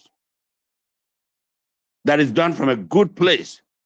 That is done for a Cameroonian that knows no boundaries of tribes, of language, of religion, which is what Project C, for those of you that join this forum, see the love that exists among us, whether you're speaking in French, English, whatever language that you want. That's who we are. So we look forward to this conference and we'll continue to work for it. And we hope to hear more Cameroonians getting this message, passing it along, and supporting. Cameroon will be free. Cameroon will be free. Thank you. Thank you very much, Chris, for that really, really pertinent awakening, I would say. I'll just turn it over to Leopold, because we've been speaking in English for a bit, but Leopold, maybe you can touch on some of the things that Chris mentioned in French, but just even that part that he ended with so much power, certitude, and belief. Cameroon will be free. Ben, absolument, Harry. Chris a dit ce que nous pensons tous, très, très clairement. Et nous allons même un peu plus loin. Nous disons même que ce changement, nous allons commencer à le vivre effectivement cette année 2026. Donc, le travail, il a très bien fait de parler de la convention qu'on prépare, que nous souhaitons tenir vraiment sur cette notion, c'est-à-dire que être Camerounais, c'est quoi? Et puis comment est-ce qu'on le consigne dans des documents? Inviter donc tous les Camerounais à prendre conscience du fait qu'il n'est jamais trop tard pour bien faire. Donc, Chris a vraiment, vraiment rappelé. Harry, c'est même en parlant que tu me rappelles que Chris parlait en anglais. Tellement ce qu'il disait. Voilà. Ce qu'il disait était tellement clair, tellement limpide. Il touchait nos cœurs. Donc, nos cœurs n'ont pas de langue, en fait. Justement. En principe, voilà le Cameroun que nous devons. Voilà le Cameroun que nous voulons. Nous disons toujours, si cette histoire avait commencé en 61, aujourd'hui, on ne serait pas en train de dire tel est anglophone, tel est francophone. Les gens parleraient indifféremment l'une ou l'autre langue avec aisance, en plus de des langues maternelles, parce que plus on développe les langues maternelles, plus cela permet de bien comprendre les langues importées, parce que les notions et autres. Donc, vraiment, Chris, c'est une exhortation qu'il a faite aux Camerounais pour dire que nous devons tous prendre part à ce processus de réflexion-là. Quel Cameroun voulons-nous vraiment? J'allais dire, quelqu'un l'avait dit, quel Cameroun voulons-nous pour nos enfants? Mais bon, ce n'est pas une appellation contre. Quel Cameroun voulons-nous? Nous devons vraiment être dans ce processus de réflexion. Et ça a commencé de toutes les manières. Et ça a vraiment commencé. Et nous sommes plutôt en train d'essayer d'accompagner ce processus-là, d'y mettre un peu plus de forme parce que cela va forcément déboucher sur quelque chose de fondamental. Nous voulons quelque chose de fondateur pour ce pays parce que nos aînés ont raté beaucoup de rendez-vous. Il y a eu beaucoup de rendez-vous manqués. Il y a eu beaucoup d'occasions, on se rappelle, depuis les années 90, les années de Braise et autres, il y a eu un certain nombre de rendez-vous manqués. Il y a un certain nombre de choses, d'actes qui ont été posés, mais malheureusement, ça n'a pas suivi parce que, bon, c'est toujours après qu'on réalise que ce n'était pas forcément fait pour pouvoir être mis en œuvre. Parce qu'on se rappelle, il y a une longue période où on disait, où on a fonctionné avec 2 constitutions au Cameroun. Et chaque fois, on disait toujours, la constitution sera mise en œuvre progressivement. Bon, on a vu où le progressivement nous a mené. Aujourd'hui, il faut reprendre franchement ce travail-là et le reprendre pas pour nous, mais reprendre pour la postérité. Et c'est important de le comprendre parce qu'un parent ne peut que vouloir le bien pour ses enfants. J'allais dire un parent normal, parce que malheureusement, nous vivons dans un pays où la normalité, comme dirait le philosophe Bono Diada de regretter mémoire, on a écarté la norme. Donc voilà un peu, vraiment, merci vraiment pour ce rappel de Chris. Thank you, Paul. Eric, we will be winding down. We'll just talk a little bit about the process, what it may look like. And next week, we will come back with more concrete presentation about how we build up to that constitutional convention, which we would hold somewhere in Africa. We start working on the logistical details. And I'm saying to every Cameroonian, mark your calendars for October, get your ticket ready, participate in all of the process, and we will come up with a proclamation for a new Cameroon. Eric, please. Yeah, thanks a lot, Ray. I mean, I know we're winding down, and before we go away, there's a couple of things I just want to get out of my chest. One is to thank Chris and Kingsley for their amazing contributions to this conversation, and I hope that more of us will come out and speak out, and let's hear you. We've got to get it right this time. We can't afford to get it wrong. And we know that people are giving of their time, of their intelligence, of their energies, but please, let's do this one for Cameroon. And as Chris says rightly, Cameroon will be free. For those who don't, I just thought I'd point this out. Chris was an advisor to President Obama. He was on the Obama Business Council of 12. And if he knows if one person we should take advice from, I think Chris J is one of them. I also wanted to point out, and I really felt this was the moment for me to do this, Kingsley announced the death of Patrick Ndango. I didn't know, I just heard it. And it was like a lightning bolt that just went through me. Because I've always tried to figure out what could be done to help and bring Patrick out. Because I know his story. Patrick and I were in the United States in the 80s and the 90s. And Patrick, at one point in time, decided this was a guy with a good job, had settled into the American way. And Patrick decided, no, his life would only be meaningful if he did something real for Cameroon.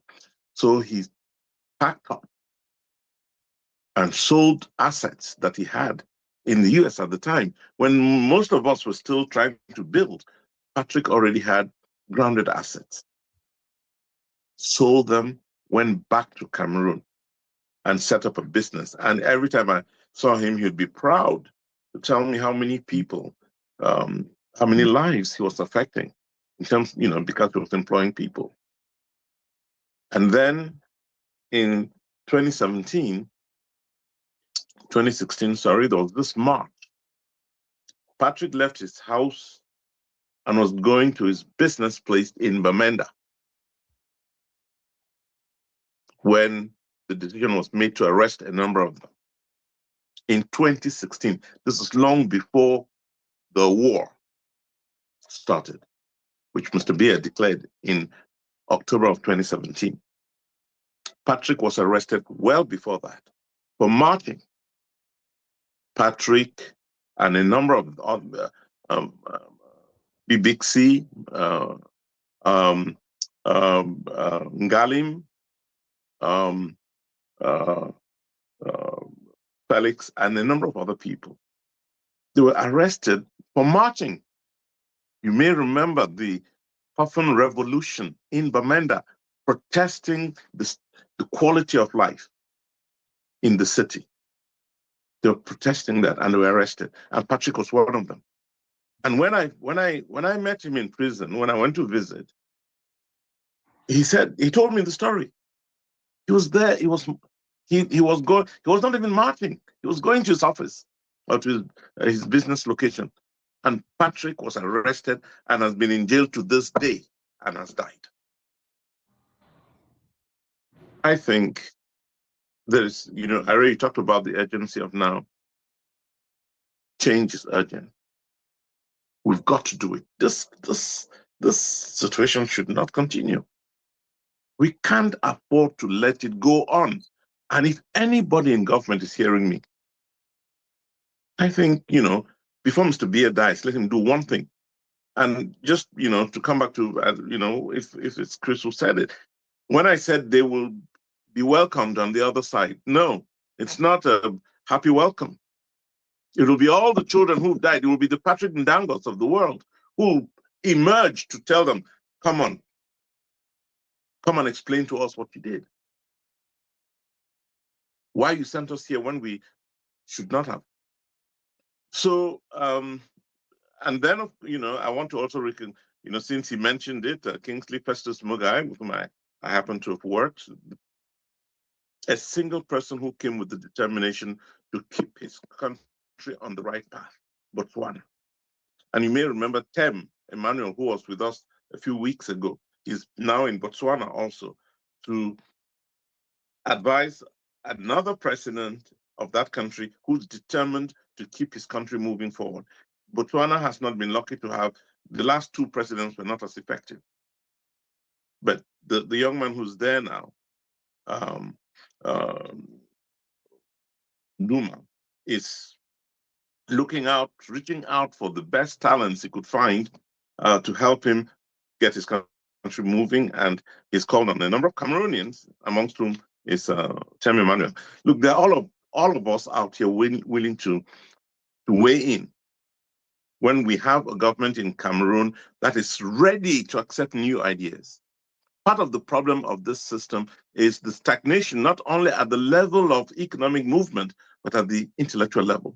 They're totally unwilling to take any new ideas. So we're working to ensure that we can get to that point where new ideas will come and they'll flood. They'll come from all over the world. I'm here in England, Kingston. Well, I was in England, Hyson Gwana was advising the British government on it. We can keep naming them. There's so many. So Mr. Mukete advising Mukete is there Kagame. in Rwanda. There's so many all over the world. In China, I got a call this, I think it was yesterday or today, can't remember, from someone in Guangzhou who's not only now married to a Chinese, but advising the folks out there about how to to conquer, to make inroads here in Africa, a Cameroonian. So, well, these things I got in, I'm talking about them because of the contributions from Kingsley and Chris and others. So let's keep the ideas coming. Ari, let's get more people talking so that we can, people should not be shy to speak up, but to enrich our common discussion so that we can come up with the right ideas to move our country forward. Thanks, Ari. Yeah, thank you very much. So if anyone would like to make a contribution on how you think we should move forward with creating opportunities for everyone to participate in this process, please just indicate with a show of hand what we are thinking at this point. And I'm like, if there's anybody else that we would like to call, please, we can also call out some people. Yeah, I see Kenneth, and I'm hoping that that's Kenneth.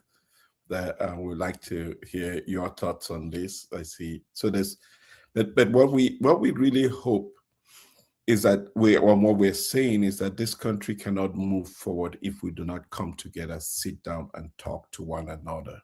What Chris mentioned about with love, with heart for country, to ask ourselves, to look at each other in the face and embrace the obstacles as opposed to avoiding them. Because if we don't take away this labels that we've placed on ourselves, that has separated us, that continues to divide us, even in the smallest of ways, we cannot build something that we commonly own. And that's what this process needs to be. A constitutional conference or convention like was done in Philadelphia here in the United States 250 years ago.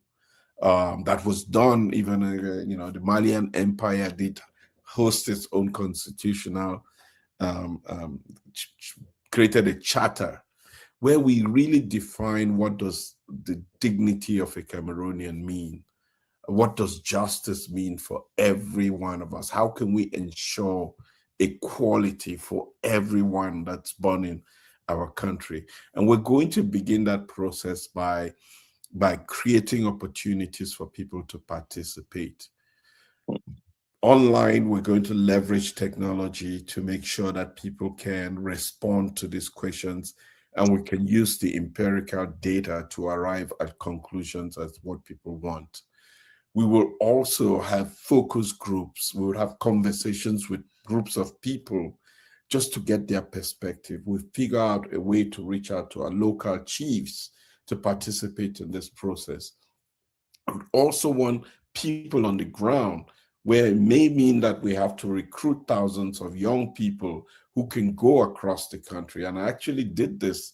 There was a time when we distributed 8 million mosquito nets in Cameroon. It did create employment for 44,000 young people who went from house to house, just taking a census of the number of people who lived in a house. And you create employment in itself for young people for a short period of time. So you can actually have people on the ground that are going into villages and communities and just asking, the people who cannot read or write, the people who cannot use technology, because we want them to be part of this process, to sound their opinion on it, because that gives them ownership. Obviously, we're going to bring in the experts at some point, and those experts will weigh in. The lawyers, the archaeologists, the sociologists, the anthropologists will participate in this process. We will leverage television as well. We'll engineer some debates on television. So, because we don't have the answers to everything, there will be people with contrary views. It is okay for people to have contrary views, and people would obviously say that this will not work. Yes, that is okay too. But we have to be in a position as a country where we accept alternative views. We accept that we don't always have to agree on everything, but are there things that we can agree on that's common amongst us, and we build on those on those things. And our hope is that we would work with statisticians, we would work with experts, that we're going to create all of these alliances that will help us arrive at a point where we can write down what it means to be a Cameroonian, what this nation represents for each one of us. And that notion of the nation will inspire us to draft an operational document which becomes a constitution that we will suggest to the Cameroonian people. That in itself is selflessly working for our country and offering our country an opportunity for a new beginning. That is what we hope we can do. And this calls upon all of us to accept and embrace this moment and this opportunity and the responsibility that comes with it for us to put in place this profound document that future generations can be inspired from and continue to work with. That's the process, and we hope we can try to do this in and culminate with a get-together, hopefully of thousands of us, tens of thousands of us in one location that we would announce a massive convention that will lead to the proclamation of this document, and will let the world see that change must not be at the battlefield. It must not necessarily cost, it has already cost, a lot of blood has already been spilled. We don't need any more. But that change can happen from the hearts and minds of people who believe in something bigger than themselves. That is the process that we hope to put in place. Right. Harry, I was just hoping that would, since we're winding down, I think we've gone past the top of the hour. Yeah. Can we let's hear from at least one, hopefully two ladies? I've not heard a female voice, and it would seem as if Elizabeth is not here, and the other ladies are not here, no, won't hear from them, and that's not right. And then there's also Baudelaire, who I know has a lot of ideas. I've talked to him in another platform. Maybe he too might want to say something, but definitely at least one of the ladies should say something, and there are quite a few of them here. Yes, I see. There's lots.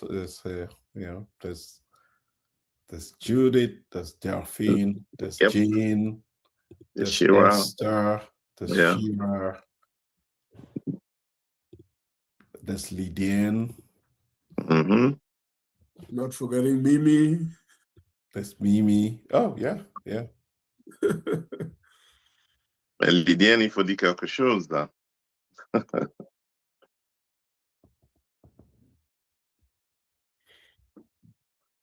I can't believe that. This is the moment. I said, this is the moment where we rise up to the occasion. Yeah. Oh, Patience, and many who speaks very well on other occasions. Please come on. Let's just hear from one of the ladies about what they think of this desire to help us find the contours of a new Cameroon. That's what we're trying to do here, and we'd just love to hear any of the ladies say that before I rewind, before they bring this to a close.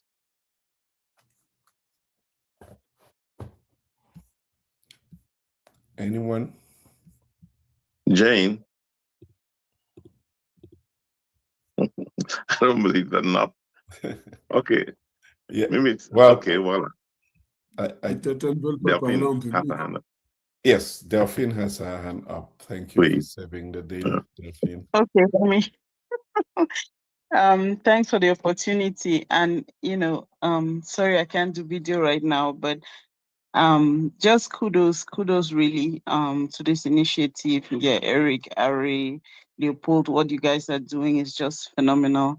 Keeping everyone on their toes, as far as moving Cameroon forward is, and I think it's a great challenge. I think this is good. I came very late today to the conversation, but I do know that would be an amazing idea for the diaspora to lead this conversation around what is the Cameroon we want to see. going forward. This is something we've been talking about, I'm sure, for like a decade.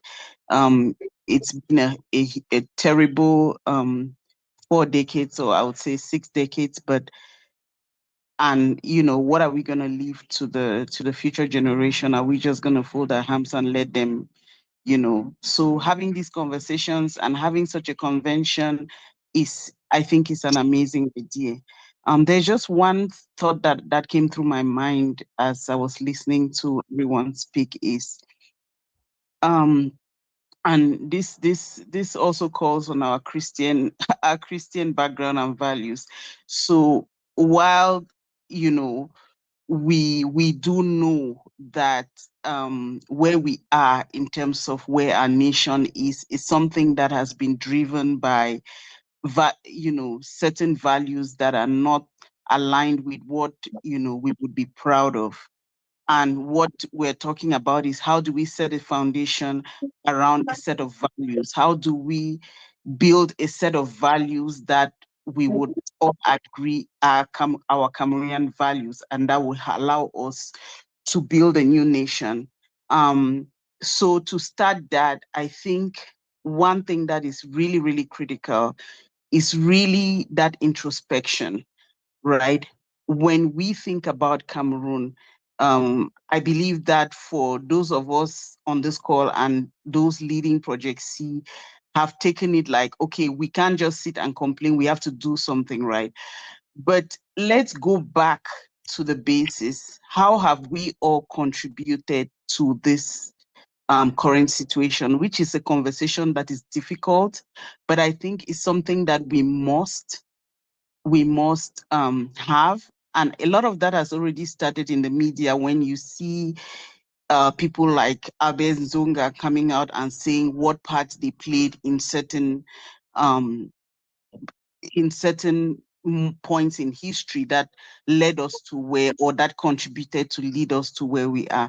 And those are big things. But like, just as individuals, sometimes when I get a chance, I want to just call everyone's attention to the fact that while we might point fingers, we need to first of all start by what we individuals are doing to contribute to this constitution. As we are speaking now, pointing fingers at maybe at the Kavaya Jibril, Nyat, and all of that. Right now, there are, and I want to go right down to there are farmers using products on their farm that they know are not allowed. These are things they shouldn't use. There are business people importing things that they shouldn't import because it's killing people in Cameroon. Like, so at every level is really about, life is not just about surviving. We need to get out of this poverty mentality of thinking, as long as I'm feeding my stomach, I'm good. No, for me, that's where the value is, right? Like, are people living just for themselves? Am I just living for my stomach? Or are my actions on a daily basis really like fit into a larger picture of the world? Am I supporting God in his creation mission? Am I participating in good, or am I participating in the work of the devil? So, that, I think that aspect is really critical, and it needs to come into the conversation at some point where we start pointing the fingers at ourselves, and then the change starts coming from inside towards the outside, and that we will have those little models or examples that we can use to now build this nation. And I'll stop there so I don't go crazy. No, I think that it's great that we had your contribution, right? This is valuable contribution because even the concept of a nation must go with values. Like, what are our shared values? What is, do we see everybody as a neighbor? And in law, it's actually defined. Your neighbor is anyone that your action can affect them.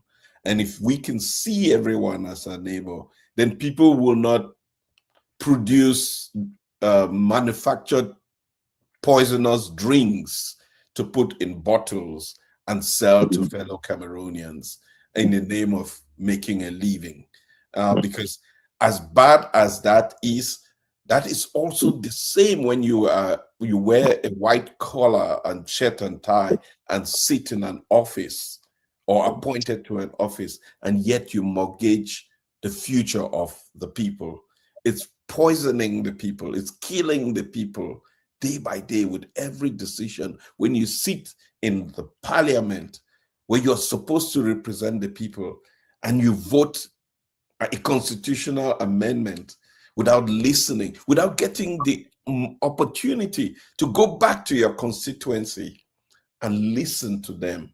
Are you taking care of your neighbor as yourself? I think those values are key. And thank you so much, Delphine, for that contribution. And that's something that we have to take into consideration, even in the questions that we're asking. What are the common values that we share, and how can those be woven into the kind of country that we want to build? Right. I think I saw Baudelaire's hand go up for a moment there. Baudelaire, if I thought I saw your hand go up for a moment. Yes. Not really, but yeah. Je vais dire bonjour à tout le monde et je vais surtout, comme la plupart des personnes qui m'ont précédé là tout à l'heure, et une fois de plus remercier le grand frère Eric et tout le travail qu'a fait et son équipe à travers Projet Si. Je n'ai pas beaucoup d'idées parce que je suis un peu déconnecté depuis un certain temps. J'étais un peu malade, j'ai aussi voyagé. Et déjà, l'idée de construire le Cameroun, c'est une idée qui est au cœur de toutes les personnes qui, depuis des années ou bien qui, depuis un certain temps, ont rejoint tous ces groupes qu'on essaie de regarder ce qui peut être fait. Et comme je dis souvent, Projexi, c'est quelque chose qui, personnellement, est venu me toucher au plus profond de moi-même parce que j'ai vu l'initiative et j'ai vu les gens qui sont derrière, j'ai vu les idées qui sont derrière. Et je pense que avec très peu d'autres groupes qui sont là dehors, c'est vraiment la solution, c'est là où il faut aller.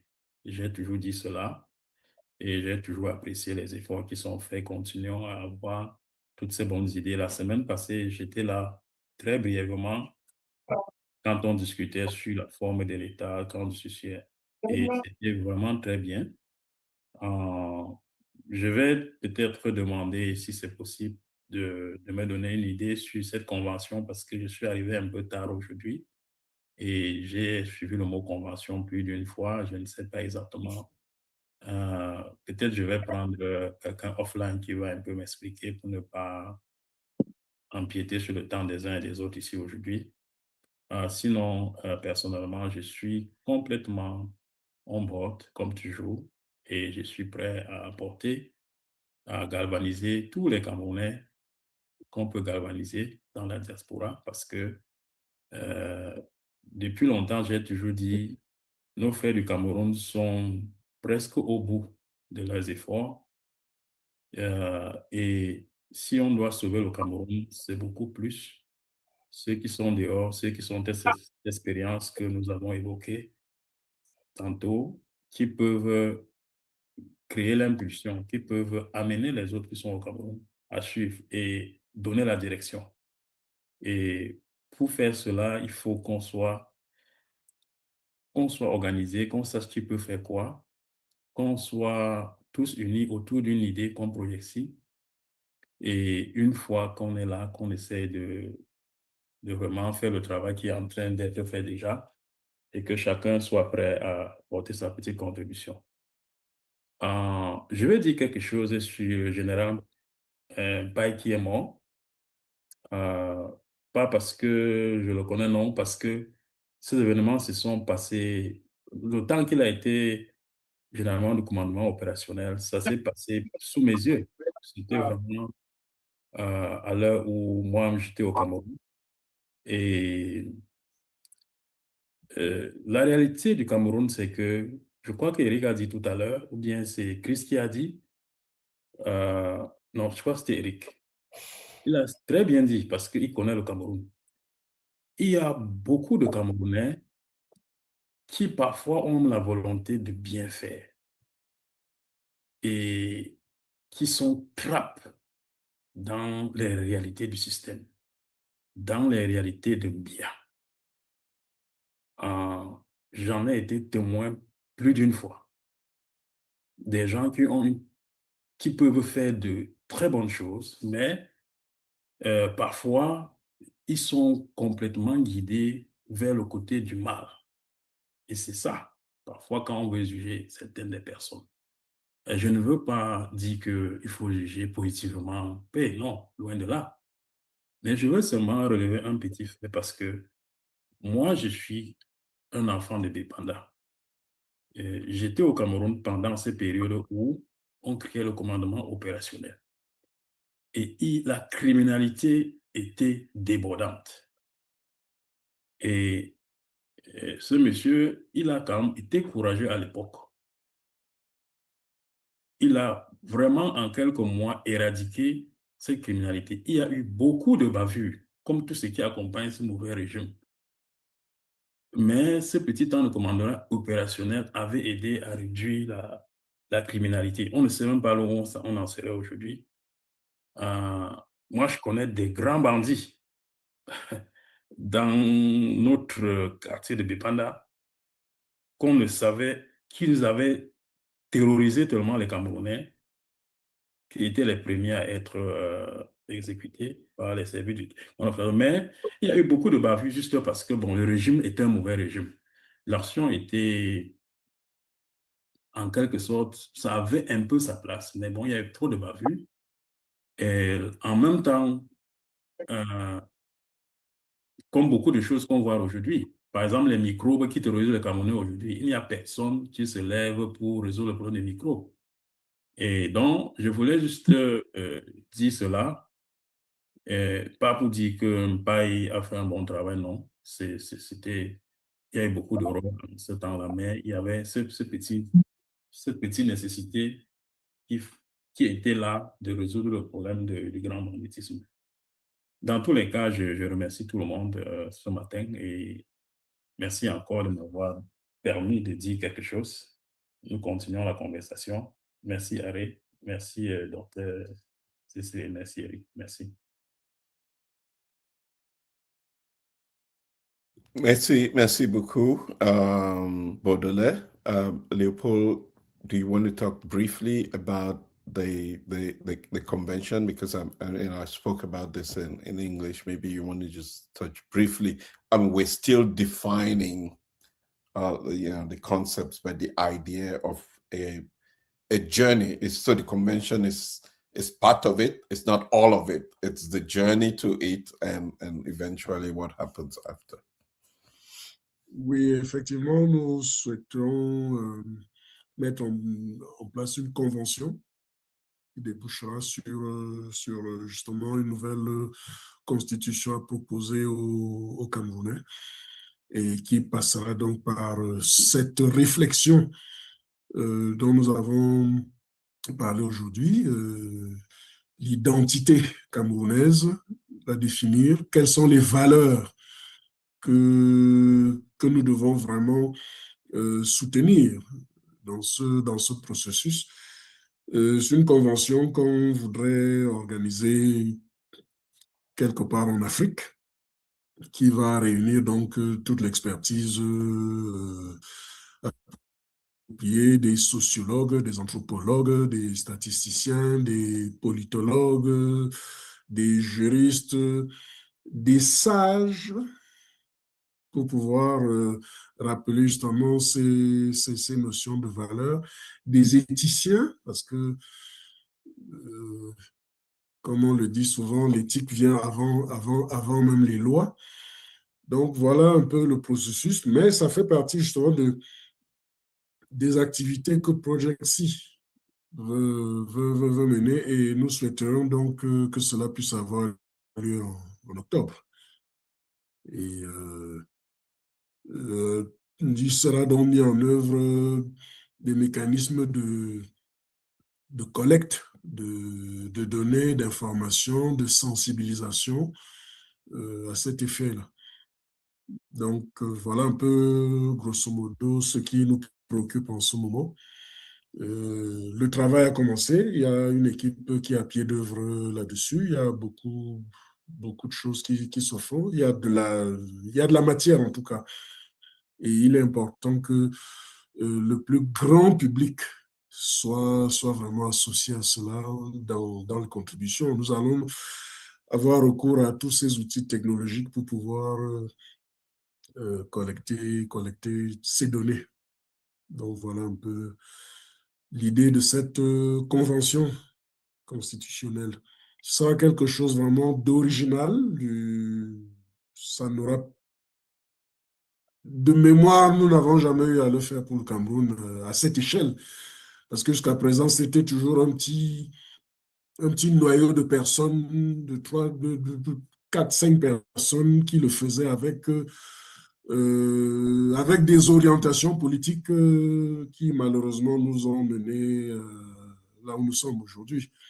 Donc, on espère faire quelque chose de plus solide et de plus durable. Voilà. Merci beaucoup, Leopold. I think that helps answer the question that Baudelaire raised and many more people who have just joined us. We'll take one last comment. We'll close we have just about 5 more minutes to go. We'll take, I see Cyril Ndongo, an intervention de Cyril Ndongo. An intervention, I should say, my French. Alors, merci pour m'avoir donné la parole. Cette série de questions et de réponses, de réflexions, bon, ça entre dans mon domaine de recherche depuis quelques années déjà. Mais ma vision, c'était plus une mondialisation en commençant par l'Afrique. Mais de ce fait, je me suis d'abord posé la question sur la démocratie en question. Parce que la source du problème du Cameroun, pour moi, c'est la démocratie.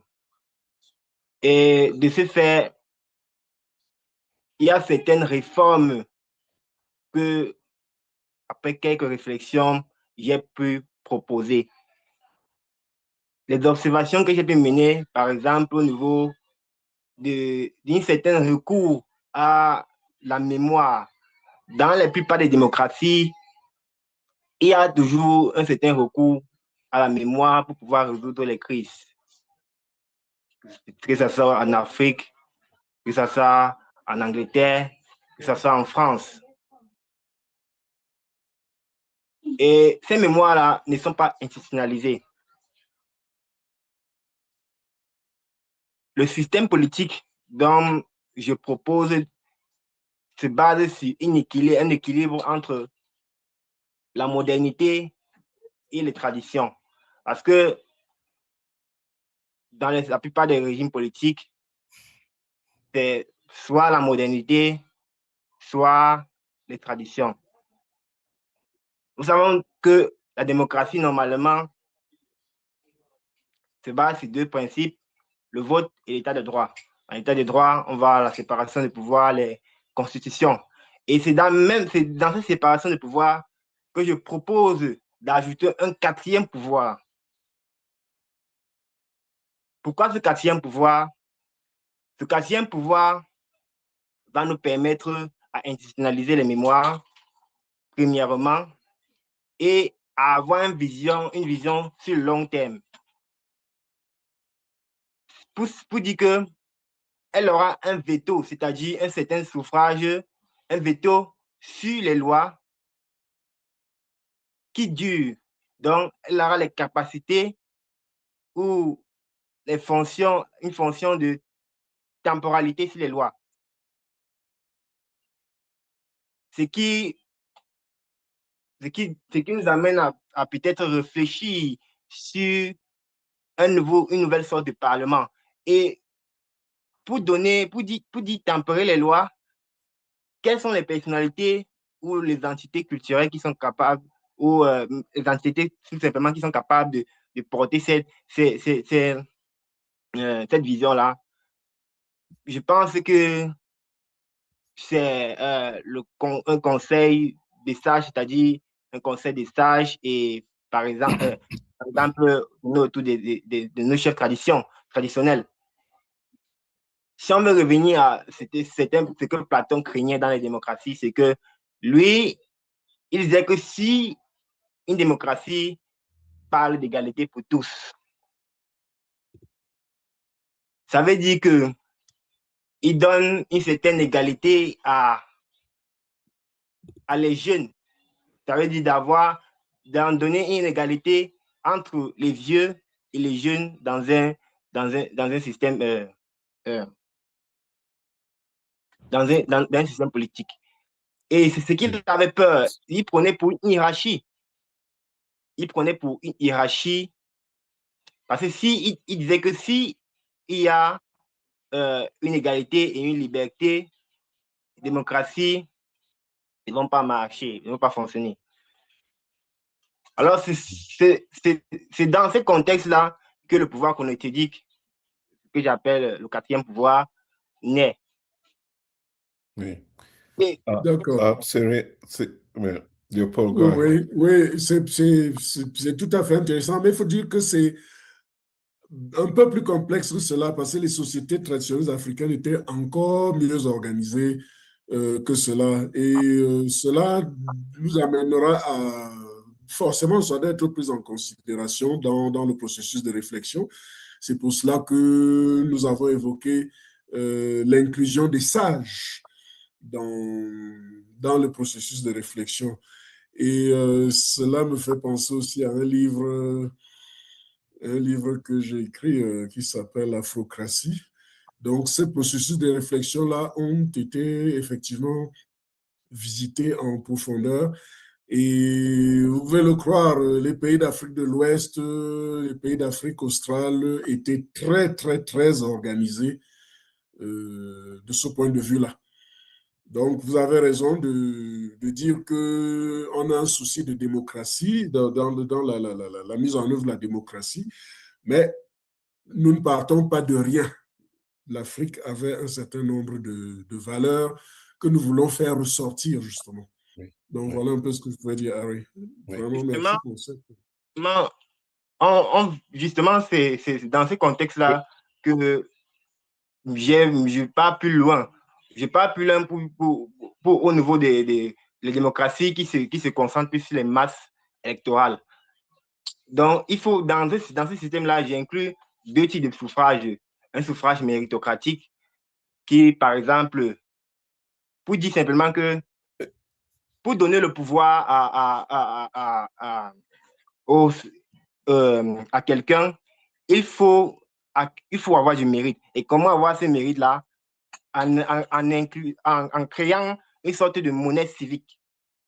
C'est une approche. C'est une approche. Oui, oui. C'est une approche. Il y en a plusieurs. Oui. Et Cyril, ça tombe bien, parce que nous sommes dans la réflexion et on aura tout un processus.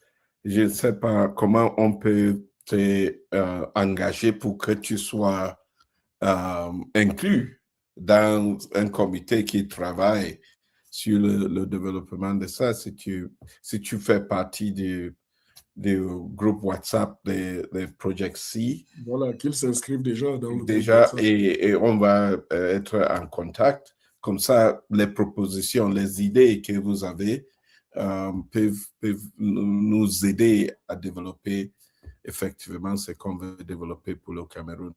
C'est bienvenu, ces idées. Et on aura tout un processus avec des nouvelles idées, de différentes perspectives qui vont nous permettre à sortir avec quelque chose qui... Very much. for this week. Yeah. I think say it will be better than last week. Oh, okay. So, all right. All right. Well, with that in mind, we would come to the end of today's session. I would thank Cyril and Delphine and Baudelaire and Kinsley and Chris and everybody that contributed and everyone that took time to join us today, whether it's here on this Zoom or whether it's on all the other platforms that this has been broadcasted. Thank you for accepting to be part of this process. Next week, we will begin with a presentation of what the process will look like. And we will begin that journey together with each one of you. But I ask for one thing, that if each one of us took on the commitment to invite one person next week, to bring 5 people, identify 5 people that you're going to invite to be part of this conversation, that's our responsibility. Delphine mentioned, what is it that we are doing? Let's begin by asking ourselves in the next week, what are we going to do to bring 5 more people? On Wednesday, we're going to have the flyers out for next Saturday. And I'm going to ask each one of you to become a vehicle, a catalyst of change in Cameroon by inviting people to the conversation. And that's how we're going to spread the word and begin the journey towards a new Cameroon. I want to thank you all for your time. I'm not sure, Eric, if you have any closing remarks there, or Leopold. No. It's okay. All right. Thanks, Eric. Thanks, everybody. Thank you very much. Bye. The recording has stopped.